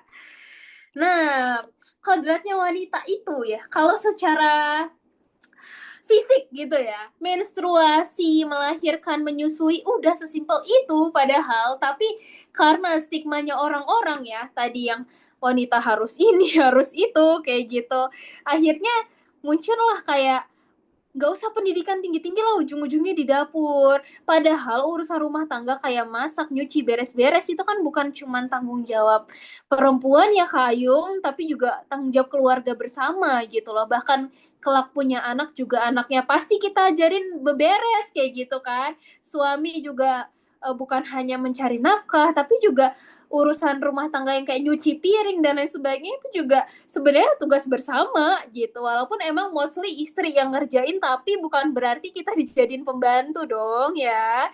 Makanya seorang perempuan itu harus punya power biar kita nggak diinjek-injek sama laki-laki. Bener ya, Kak? Oke, boleh next lagi, Kak. Nih, apabila kelak sudah menikah, Reina minta tolong banget jangan hanya bergantung sama suami, karena kita nggak pernah tahu ya. Karena banyak banget sekarang orang-orang yang pernikahannya di sosial media indah, tiba-tiba KDRT ya Kayum, KDRT, udah gitu banyak banget kasus perceraian, perselingkuhan. Jadi kita tuh, aduh, nggak pernah tahu masa depan. Kita yang sebagai perempuan ini harus punya power. Kita juga harus berkarya, berprestasi, punya karir yang bagus. Biar apa? Biar laki-laki itu nggak nginjek-nginjek kita. Dan lagi-lagi itulah pentingnya mencari pasangan ya. Karena laki-laki yang benar-benar ngerti soal agama, ngerti soal emansipasi wanita, mereka nggak akan pernah ngerendahin kita. Trust me, mereka akan benar-benar sangat menghargai wanitanya, istrinya, kayak gitu.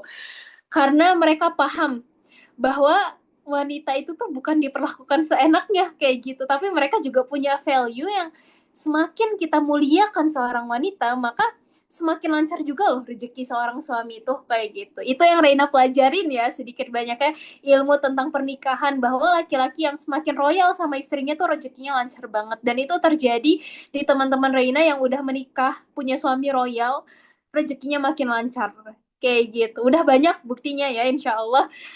Nah, itu dia, kita harus punya power ya kakak-kakak. Jadi jangan hanya mengandalkan suami, karena khawatirnya kita malah keribetan sendiri. Nauzubillah, terjadinya hal-hal buruk kayak gitu. Oke, boleh next slide, Kak. Oke. Jadi contoh nyata nih, kalau tadi kita udah ngomongin panjang lebar tentang kita harus ini, kita harus itu. Tapi ada nggak sih role modelnya? Ada banget. Seperti Bunda Siti Khadijah, Bunda Aisyah ya. Bunda Khadijah tuh kayak Masya Allah kurang apa ya? Kayak pintar berbisnis iya. Terus sayang suami iya. Bahkan seluruh hartanya, tenaganya, umurnya tuh bener-bener dikasih untuk bantu dakwah Rasulullah. Kayak ya Allah, pengen deh jadi Bunda Khadijah. Jadi sebenarnya yang perlu kita idolakan tuh bukan lagi kayak artis-artis Ayu Ting Ting misalnya atau siapa, Blackpink, enggak ya kakak-kakak, tapi role model hebat yang harus kita idolakan ini ya ini Bunda Khadijah. Bunda Aisyah juga Masya Allah dengan segala kecerdasannya ya, menjadi ulama terkemuka perempuan dalam sejarah Islam, cerdas, telah meriwayatkan ribuan hadis Rasulullah. Kayak aduh kurang apa nih Bunda Aisyah, udah perfect banget deh pokoknya. Bunda Khadijah juga Masya Allah. Makanya inilah wanita-wanita hebat yang harus kita jadikan panutan. Terus juga kalau ngomongin soal perumah tanggaan itu yang patut banget dijadiin contoh itu adalah Bunda Fatimah, anaknya Rasulullah ya. Gimana Fatimah itu merasakan lelah ngurus anak, pekerjaan rumah tangga ya. Bahkan Fatimah sampai sungkan gitu mau minta Rasulullah. Padahal gimana ya? Bunda Fatimah tuh minta tolong gitu sama Rasul untuk nyariin, kalau mungkin bahasa sekarang itu yang bantu-bantu lah ya gitu, asisten rumah tangga gitu ya. Tapi Rasulullah intinya bilang gini, kalau kamu bersabar, insya Allah yang dikasih Allah tuh lebih dari segalanya gitu. Dan Bunda Fatimah dengan Masya Allah ya, dengan hati yang lapang ya udah sami'na wa ata'na gitu. Jadi lelahnya menjadi ibu rumah tangga ya, nyuci, bersih-bersih, ngurus anak gitu, udah dirasain banget lah sama Bunda Fatimah. Ibaratnya mungkin ibu-ibu zaman sekarang itu kalau dibandingin sama perjuangannya wanita-wanita hebat di zaman Rasulullah ini, kita nggak ada apa-apanya banget, malah malu banget semalu-malunya kayak gitu. Jadi inilah yang harus kita jadikan role model, bukan yang tiba-tiba kita ngelihat kehidupan enaknya Nikita Willy ya, dengan dengan dengan uang jajan yang diberikan suaminya melimpah, makanya dia parenting ke anaknya kan elegan ya gitu. Masya Allah. Tapi kita harus melihatnya bukan hanya dari sisi materi, lagi-lagi dari sisi iman ya Kak Ayom. Iman, dan iman dari siapa belajarnya? Ya ini dari Bunda Khadijah, Bunda Aisyah, Bunda Fatimah. Oke, boleh next slide Kak. Dan ini yang terpentingnya kakak-kakakku semuanya, quotes the less ya. Jadilah perempuan yang disibukkan oleh iman, ilmu, dan kebermanfaatan, bukan disibukkan oleh perasaan. Karena sebagai seorang perempuan, kalau kita tidak disibukkan oleh iman, ilmu, dan kebermanfaatan, kita tuh akan dibikin terombang-ambing. Bahkan bahasa kasarnya kita akan dibikin bodoh. Bodoh sebodoh-bodohnya oleh perasaan kita sendiri. Makanya, nauzubillah min zalik, maaf banget, banyak banget kasus hamil di luar nikah.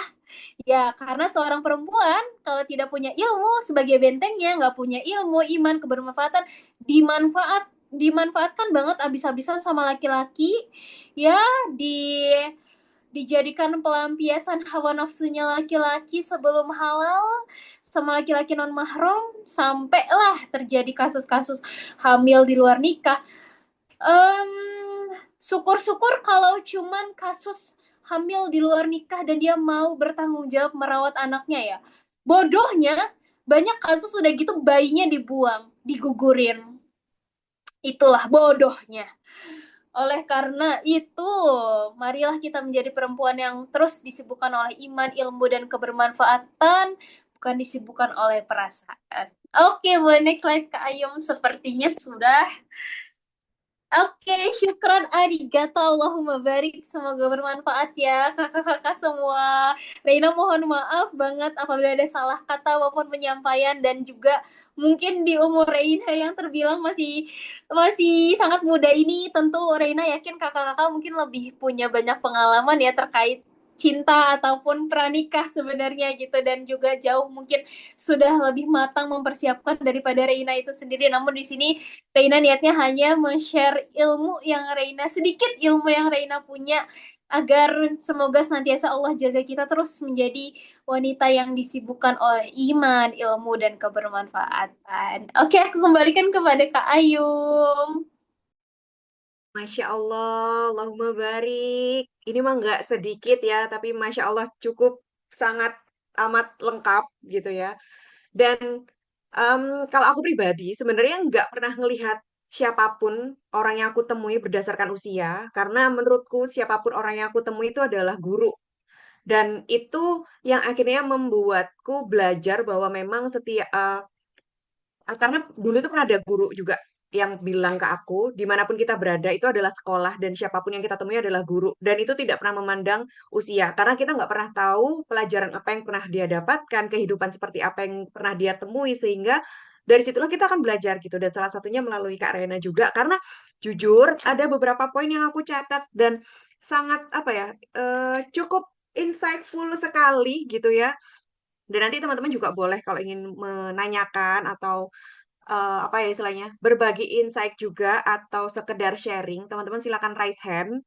Nanti kita akan kasih kesempatan dan kan aku buka juga mulai sekarang. Jadi ada beberapa poin yang pada akhirnya aku apa ya, notice dan mungkin bisa menjadi pembelajaran banget dan jadi reminder sekali sih. Yang pertama tentang dunia itu sebagai sebaik-baiknya tempat untuk mengejar akhirat. Ini kayak remeh sih, tapi kadang kita nggak sadar juga bahwa apa ya, sesuatu hal di dunia ini kan memang sementara, dan kadang kita fokus untuk mengejar apapun yang ada di dunia, tapi niatnya tuh bukan buat akhirat gitu loh, kayak ya emang cuma buat seneng aja kita dapetin, misal kita mengejar, kita dapat kerjaan, kita dapat sesuatu hal yang luar biasa, kayak ya udah kita seneng dan kita nggak tahu bahwa ternyata itu adalah jalan kita untuk menuju ke akhirat gitu, itu adalah jembatan atau sarana yang Allah berikan supaya kita bisa mengejar akhirat. Pun ketika kita di titik penantian jodoh juga, kita nggak sadar bahwa ternyata di momentum penantian jodoh ini merupakan bekal yang lagi Allah siapkan, modal yang lagi Allah siapkan untuk kita nanti bawa di akhirat. Kayak nanti di akhirat pasti Allah tanyain juga kan, kamu ngapain aja selama penantian jodoh ini? Kamu sibuk apa aja selama penantian jodoh ini gitu kan. Dan kita nggak sadar itu, kita lupa dengan itu karena kita fokus untuk nemuin aja. Oh, aku pengen segera ketemu sama jodoh nih, aku segera nungguin gitu kan. Yang mana kita berpikir bahwa kalau udah ketemu jodoh ya sudah, berarti udah selesai nih. Padahal nanti pun ketika sudah bertemu jodoh, sudah menikah ya, kita tahu di momentum pernikahan itu pun adalah jembatannya lagi, sarana lagi untuk kita menuju ke akhirat lagi gitu kan. Jadi kayak iya juga sih, sesuatu hal, setiap langkah, benar-benar setiap langkah, perjalanan, sikap, buatan, ucapan pun yang kita lakukan itu ya benar-benar sarana dan jembatan yang Allah siapkan supaya kita yang akan nanti kita pertanggungjawabkan di akhirat gitu loh. Jadi benar-benar itu juga yang akhirnya buatku berpikir bahwa pada akhirnya nggak ada yang nggak ngapa-ngapain gitu. Semua hal yang kita lakukan itu memang harus bermanfaat, harus penuh dengan makna ibadah dan harus karena Allah gitu. Karena ya itu semua akan dipertanggungjawabkan juga di akhirat nanti di hadapan Allah gitu kan. Dan kalau kita sudah berpikir seperti itu, aku yakin kita nggak akan merasa kosong di masa penantian ini gitu loh. Karena kita tahu bahwa ternyata sebesar itu impactnya nanti di hadapan Allah gitu. Kayak kita nungguin nggak ngapa-ngapain gitu, kayak semuanya lama, terus kayaknya ngebosenin, rutinitasnya itu aja. Padahal ya rutinitas itu aja lah yang sebenarnya sedang membawa kita ke akhirat nanti gitu. Sebuah kebaikan juga gitu. Jadi dari satu kalimat itu akhirnya jadi berkembang kemana-mana dan kayak oh iya juga ya gitu. Jadi sebenarnya kita di momentum nggak ngapa-ngapain ini ya ya ditanyain juga nanti sama Allah gitu, bakalan dimintain pertanggungjawabannya juga sama Allah gitu. Kemudian poin yang kedua juga yang aku notice itu adalah, dan ini juga yang akhirnya membuatku berpikir bahwa di momentum penantian jodoh ini, ketika kita berusaha sedang bertumbuh ini, itu memang Allah tuh sebenarnya nggak ngebikin kita nganggur atau bener-bener nunggu selama itu. Kenapa? Karena pada akhirnya kita sedang dibentuk untuk menjadi seorang perempuan, khususnya seorang ibu, seperti yang Kak Rena bilang tadi, bahwa kita rahim kehidupan, yang mana kita, pastinya kita pengen ngebuat anak kita nanti bangga bahwa, oh ini loh karyanya ibuku, oh ini loh ibuku gitu. Karena jujur, aku mau sedikit cerita juga. Aku pun dengan segala kelebihan dan kekurangan dari ibuku, aku bangga menjadi anaknya beliau gitu kan.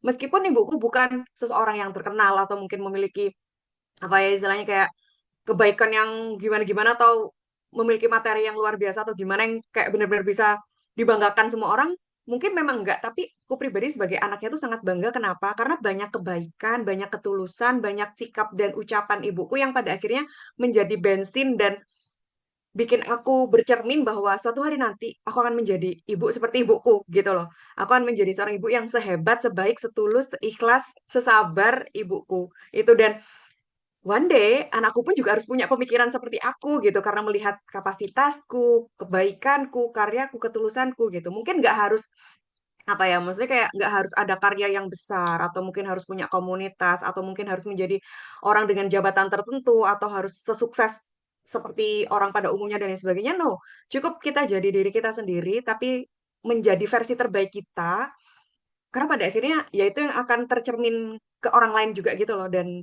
salah satunya nanti mungkin anak kita yang pada akhirnya bangga dengan kita sebagai madrasahnya yang memang seluar biasa itu. Dan itu benar-benar kayak powerful banget karena kita nggak mungkin jadi orang sehebat itu tanpa melampaui atau melalui proses-proses yang berat, tanpa usaha-usaha yang luar biasa, tanpa ikhtiar-ikhtiar yang cukup keras dibandingkan yang lain gitu. Jadi ketika teman-teman dirasa lagi capek, kemudian kayak bosen, struggling dengan sesuatu hal, percayalah itu sebenarnya ngebentuk kita, yang mana suatu hari nanti pasti ada seseorang yang akan bangga dengan perjuangan kita gitu. Kalaupun belum ada sekarang, yang paling bangga dengan apa yang kita sedang kejar sekarang adalah ya diri kita sendiri. Karena pada akhirnya kita bisa mengatakan bahwa oke, aku ternyata berhasil loh melalui ini gitu. Dan nanti ke depannya kalau kita konsisten dengan proses dan semangat kita, kekuatan hati kita, maka yang bangga kedua adalah anak kita. Itu sudah pasti. Karena kalau pasangan, ada beberapa yang mungkin menyadari dan akan bangga. Tapi kan kita nggak akan berharap ke mereka ya. Tapi kalau anak, aku yakin anak itu kan karena memang kita yang mengandung ya, kita yang apa ya istilahnya, yang selalu bersama, yang kita ya sudah punya ikatan batin yang cukup kuat juga, yang pada akhirnya ya mereka yang akan sangat notice dengan hal sekecil apapun yang kita lakukan gitu. Dan orang kedua yang akan bangga dengan kita selain diri kita sendiri pada akhirnya nanti ya suatu hari nanti ya anak kita gitu. Dan ya benar itu tadi yang kata Kak Rena bahwa ya kita memang harus apa ya, harus mempersiapkan diri dan kapasitas kita supaya bisa menjadi seseorang yang pada akhirnya dibanggakan gitu. Bukan karena tujuannya supaya dibanggakan, tapi karena memang kekuatan hati kita, kepandaian kita, energi kita, positif kita yang akhirnya nyetrum ke orang lain dan salah satunya itu ke anak kita nantinya gitu. Ya syukur-syukur orang lain juga kayak orang sekitar kita, teman-teman atau keluarga atau saudara kita ya itu bonus lah. Tapi pada akhirnya kalaupun ada nanti satu orang yang bangga sama kita, ya anak kita dengan segala proses yang sudah kita lakukan gitu. Masya Allah. Terima kasih banyak Kak Rena atas beberapa insight, dan ini sebenarnya banyak juga yang sudah aku catat gitu kan. Dan teman-teman kalau mau ada yang ditanyakan boleh ya langsung raise hand juga kalau misal tanya nih, misal kenapa Kak Rena bisa se apa ya seproduktif itu mungkin, atau hal apa, atau gini deh aku coba mengawali satu pertanyaan untuk Kak Rena. Apa yang Kak Rena lakukan ketika di titik bosen dengan aktivitasnya Kak Rena ditambah dengan keadaan di mana Kak Rena mempertanyakan kapan jodohnya datang? Itu. Boleh silakan dijawab. Karena mungkin itu juga yang menjadi keresahan teman-teman sekalian yang sedang di masa penantian ini ya, gitu. Oke, baik. Terima kasih Kak Ayum. Oke, Masya Allah. Apa yang aku lakukan?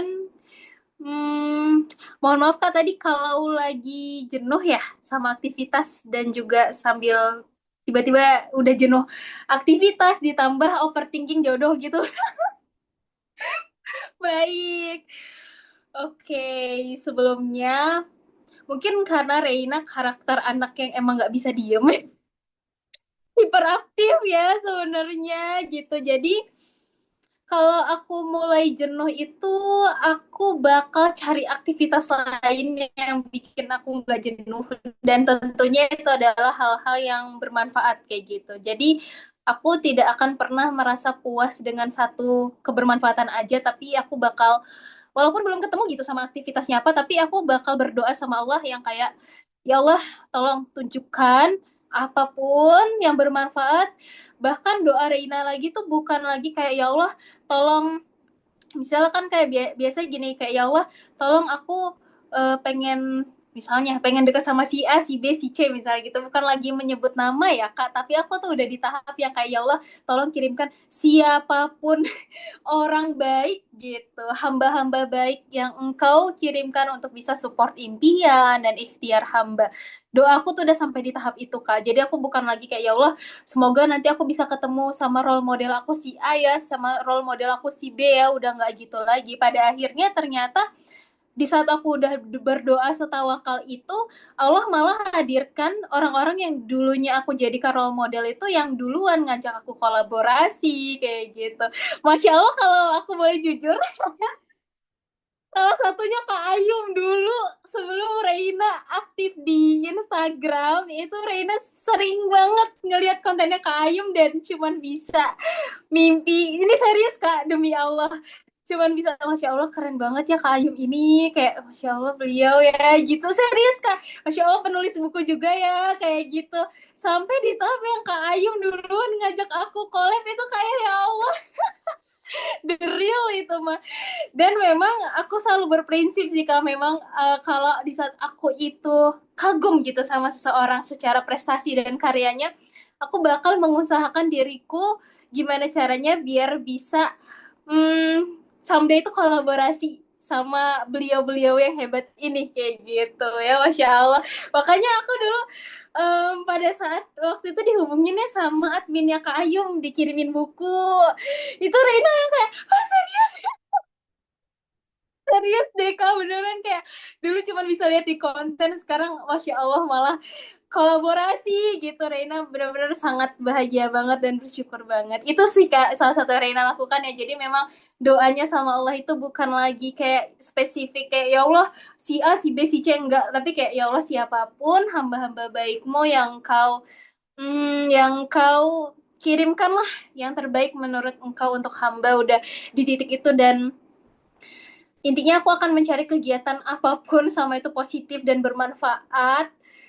Bahkan aku tipikal anak yang emang suka explore hal-hal baru sih Kak. Jadi kayaknya insya Allah kalau aku itu hidupnya, kalau kata orang-orang sih malah ngelihatnya emang seru ya. Kayak apa ya, kayak tiba-tiba sometimes aku memang berprinsip kayak tiba-tiba aja. Pokoknya mau apapun itu aku tipikal yang emang nggak suka ngumbar proses, tapi tiba-tiba hasilnya aja deh kayak gitu. Karena untuk proses, kalau kata Rasulullah sendiri kan memang bilang jangan mengumbar proses ya Kak, karena kan kita nggak pernah tahu hati orang ya. Ada yang seneng, ada juga yang iri dengki, dan takutnya jadi ain ke kitanya. Jadi ya udahlah, tunjukkan pas memang udah jelas Allah izinkan ada hasilnya, maka disitulah. Dan menunjukkan pun niatnya bukan untuk pamer, flexing, enggak, tapi untuk lagi-lagi kebermanfaatan, untuk menginspirasi kayak gitu. Terus di saat Reina lagi overthinking tentang jodoh, sebenarnya kadang menyiksa juga ya gitu, karena dengan teman-teman sebaya aku yang udah menikah, punya anak, apalagi dapat suaminya tuh yang baik-baik banget gitu, Masya Allah. Itu sometimes bikin aku overthinking banget di umur sekarang. Bahkan kalau aku boleh jujur ke kakak, Reina sampai sekarang Kak, ini demi Allah ya, semenjak hijrah sampai sekarang, itu belum ada laki-laki yang benar-benar serius datang ke aku tuh, belum ada. Makanya aku sempat overthinking juga, ya Allah, aku kenapa gitu, perasaan aku nggak galak, aku friendly, dan kayaknya layak-layak aja lah untuk dicintain, tapi kok belum ada ya laki-laki yang Iya, iya, iya, iya. I know, I berani know. itu untuk datang. Tapi aku mengambil sisi positifnya. Oh, mungkin berarti bukan laki-laki sembarangan kayak gitu yang udah Allah siapkan. Amin ya Allah. Berarti ini Amin. laki-laki juga yang sedang sibuk mempersiapkan diri kayak gitu. Jadi aku selalu berprasangka baik sama lo, dan aku bersyukur banget ternyata di masa penjagaan ini tuh Allah itu membuat aku seterjaga ini gitu loh Kak Ayong.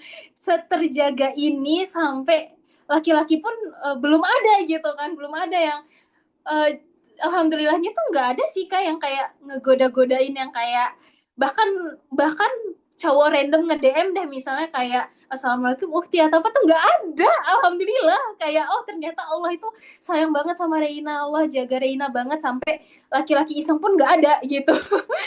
Dan insya Allah Reina terus berpositif thinking adalah laki-laki yang datang ke Reina nanti ya bener-bener yang udah serius, yang udah nggak drama lagi kayak gitu. Jadi Reina santai aja weh sekarang gitu, walaupun emang pressure banget ya, belum lagi dari saudara sih kadang yang kayak mana pacarnya, kayak dalam hati maaf gak boleh pacaran kayak gitu.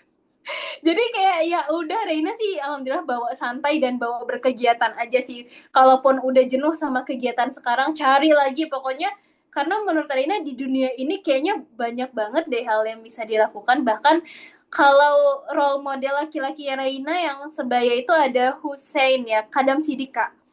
Kadam Sidika aja pernah bilang di kontennya kayak banyak kok hal lain yang masih bisa dilakuin kayak gitu.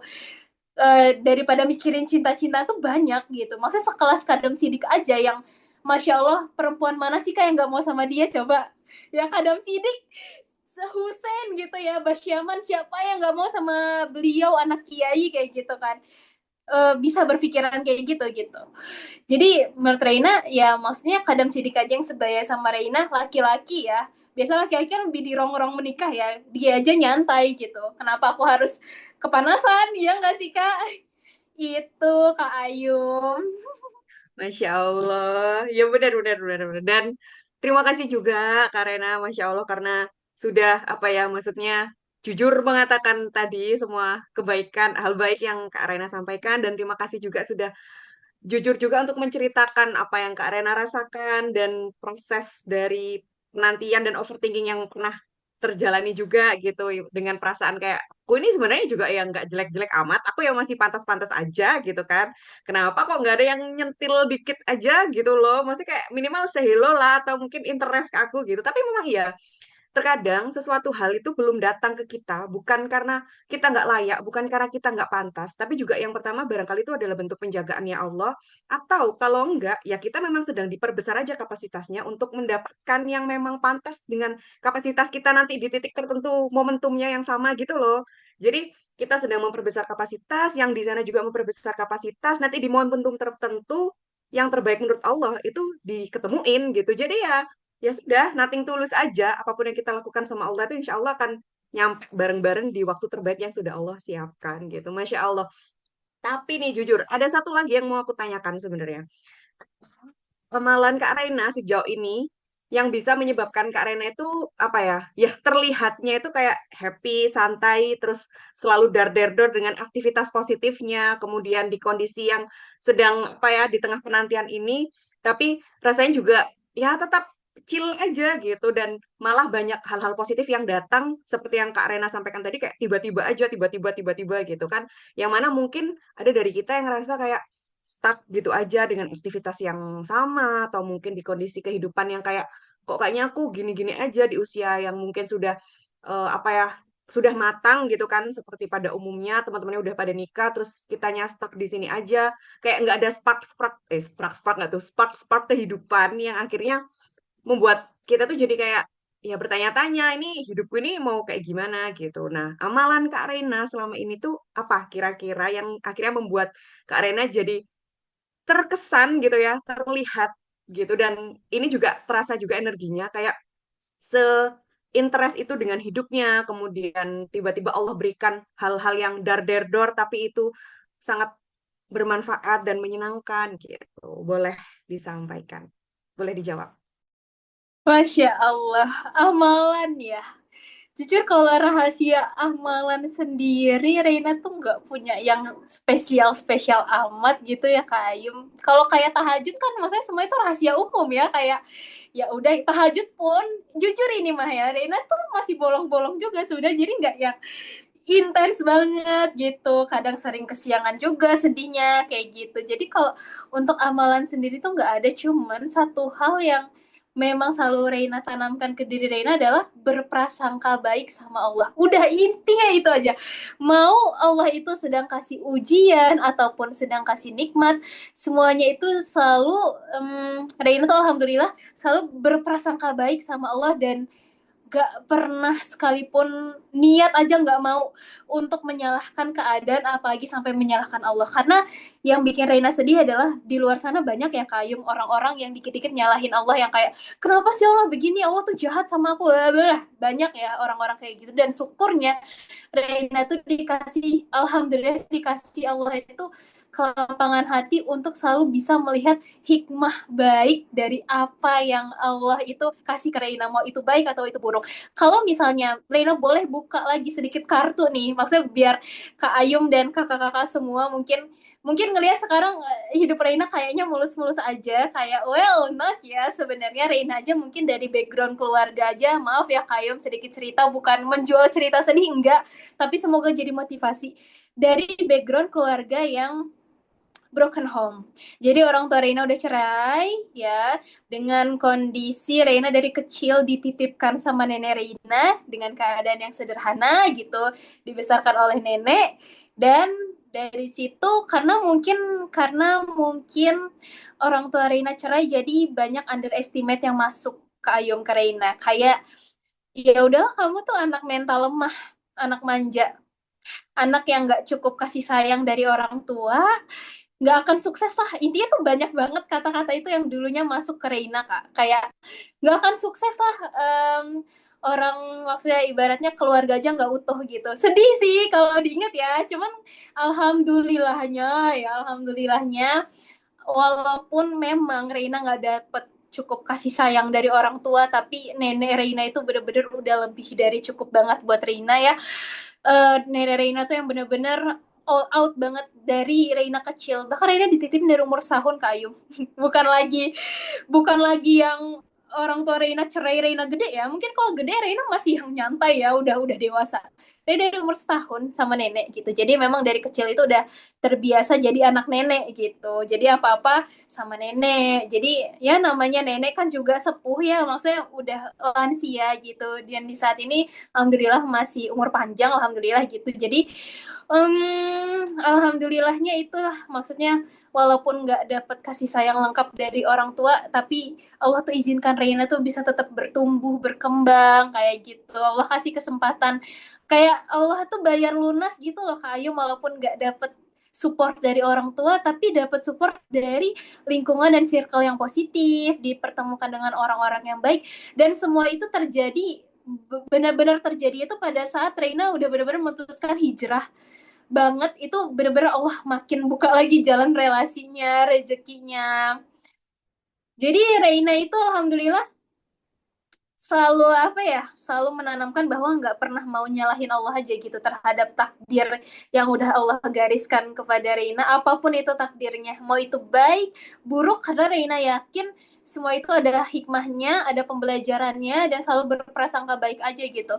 Bahkan di saat-saat di titik terendah gitu ya, ibaratnya titik terendah itu kan bisa didefinisikan sebagai titik yang kayak ibaratnya titik yang mungkin lagi ngerasa misalnya kayak karir lagi berantakan, misalnya kayak gitu. Em, Lagi baratnya di kondisi ekonomi yang pas-pasan misalnya kayak gitu. Itu pun Reina masih yang kayak Allah maha kaya kok, kayak mudah banget bagi Allah untuk memberikan harta itu, harta dunia tuh nggak ada apa-apanya. Dan makin Reina tawakal ya, yaitu urusan rezeki, urusan relasi tuh makin Allah mudahin gitu loh Kak. Di titik yang kita udah bener-bener pasrah. Di titik yang Reina yang udah kayak ya Allah pokoknya hamba percaya Engkau tidak akan mengecewakan. Bener, kayak semua itu dar der dor aja Kak gitu. Jadi kalau mungkin Reina terlihat di sosmed dar der dor, ya sebenarnya Allah sih yang ngedar der dorin itu. Reina juga nggak tahu, pokoknya tiba-tiba aja yang kayak siapa menghubungi di pokoknya orang-orang yang bahkan dulunya cuma Reina lihat di sosmed, yang Reina sekadar kagum tuh datang dengan sendirinya ngajak kolaborasi tanpa Reina harus effort. Yang kayak kan biasa kita kalau kagum sama orang nge-reach out duluan gitu biasanya, ini kayak ternyata Allah hadirkan duluan kayak gitu tanpa Reina harus effort capek-capek nyari kesana kemari gitu. Bahkan ibaratnya sponsor nih, ibaratnya sponsor aja nih Kak Ayum. Sponsor itu kan kalau kita di event itu kan sponsor itu bisa berupa uang atau barang ya kayak gitu. Nah sponsor aja Reina pernah banget ada di titik yang pada saat itu lagi ada project besar, dimana kalau misalnya kita mau guide sponsor itu kan perlu effort yang kayak harus nyiapin proposal, terus dan lain-lain. Nah ini di posisinya yang Reina udah pasrah, ya Allah kayaknya juga mau guide sponsor nggak ada waktu, ya udah deh ya Allah gimana aja deh. Itu kayaknya curhatnya pas lagi tahajud deh seingat Reina. Tiba-tiba aja besokannya sponsor yang datang duluan, bener-bener saya mau biayain Reina, kayak hah gimana. Jadi kalau kalau ngomongin amalan itu kayaknya lebih ke berprasangka baik aja sih Kak sama Allah selama ini. Itu yang selalu Reina ajarkan ke diri Reina sendiri, yang jangan pernah sekalipun nyalahin keadaan, jangan pernah sekalipun apalagi sampai nyalahin Allah ya. Karena kalau udah nyalahin Allah itu bukan cuma dosa, tapi kita kehilangan banyak harapan sih jadinya. Gitu Kak Ayu. Masya Allah. You deserve it sih Kak, memang. Masya Allah. I know sekarang, selain apa ya, maksudnya memang salah satunya mungkin memang iya, Kak Rena selalu berprasangka baik sama Allah, tapi lebih dari itu aku yakin kenapa Allah pada akhirnya apa ya membawa Kak Rena di titik ini adalah memang karena you deserve it gitu. Dengan segala perjalanan di masa lalu, dengan Kak Rena bertahan sejauh ini, dengan Kak Rena selalu berprasangka baik di kondisi yang nggak baik, sejauh ini, selama ini, akhirnya sekarang mendapatkan buahnya ini gitu loh. Meskipun dengan mungkin di sekarang masih ada beberapa kesulitan atau mungkin tantangan dan ujian juga, tapi pada akhirnya ada secercah harapan dan kebaikan yang sudah Kak Reina pelan-pelan petik gitu loh dari segala kesulitan dan ujian yang sebelum-sebelumnya. Karena aku yakin di momentum Kak Rena masih sekecil itu, kemudian dengan kondisi yang seperti itu bukan sesuatu hal yang mudah gitu loh. Apalagi untuk anak yang masih berumur 1 tahun yang masih kayak lucu-lucunya dan sangat mengharapkan kondisi keluarga, pelukan hangat dan lain sebagainya. Tapi kadarullah Kak Rena belum mendapatkan hal itu, tapi ternyata memang Allah gantikan di hari ini gitu ya, di tahun ini atau mungkin di tahun-tahun sebelumnya yang mungkin sudah banyak kebaikan Kak Rena dapatkan. Jadi memang dari sini juga kita belajar bareng bahwa segala sesuatu hal itu nggak akan selamanya membuat kita terpuruk kok. Pasti ada titik cahaya, ada titik harapan, ada kebaikan yang pada akhirnya Allah berikan, yang mana itu cukup terang untuk hidup kita beberapa saat gitu loh.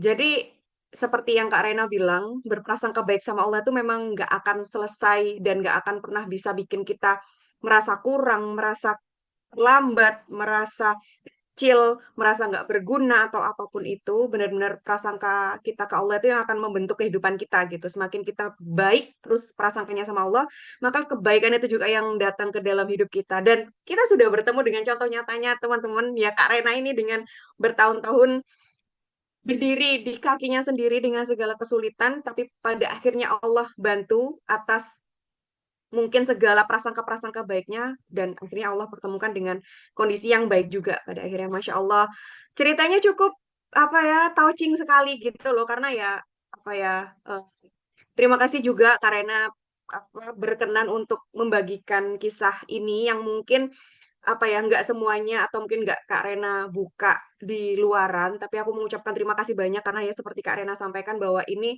cukup menjadi pembelajaran dan insight baru juga buat kita gitu, karena ya kita nggak pernah tahu, ya seperti yang aku bilang tadi kan, kita nggak pernah tahu bagaimana kehidupan seseorang, makanya kita sangat bisa untuk melihat dan menganggap setiap orang yang kita temui itu adalah guru kita gitu. Karena memang ya pasti ada kebaikan, ada hikmah, ada pelajaran yang bisa kita petik dari kehidupan orang tersebut. Dan ternyata benar sekarang Kak Rena benar-benar alhamdulillah memberikan nilai ini untuk kita semua di sini gitu. Masya Allah.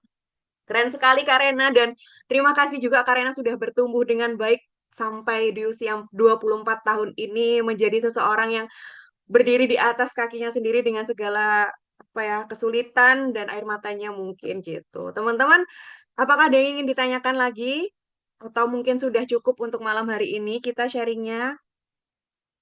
Kalau barangkali masih ada yang ingin ditanyakan, boleh raise hand. Sudah cukup. Kalau sudah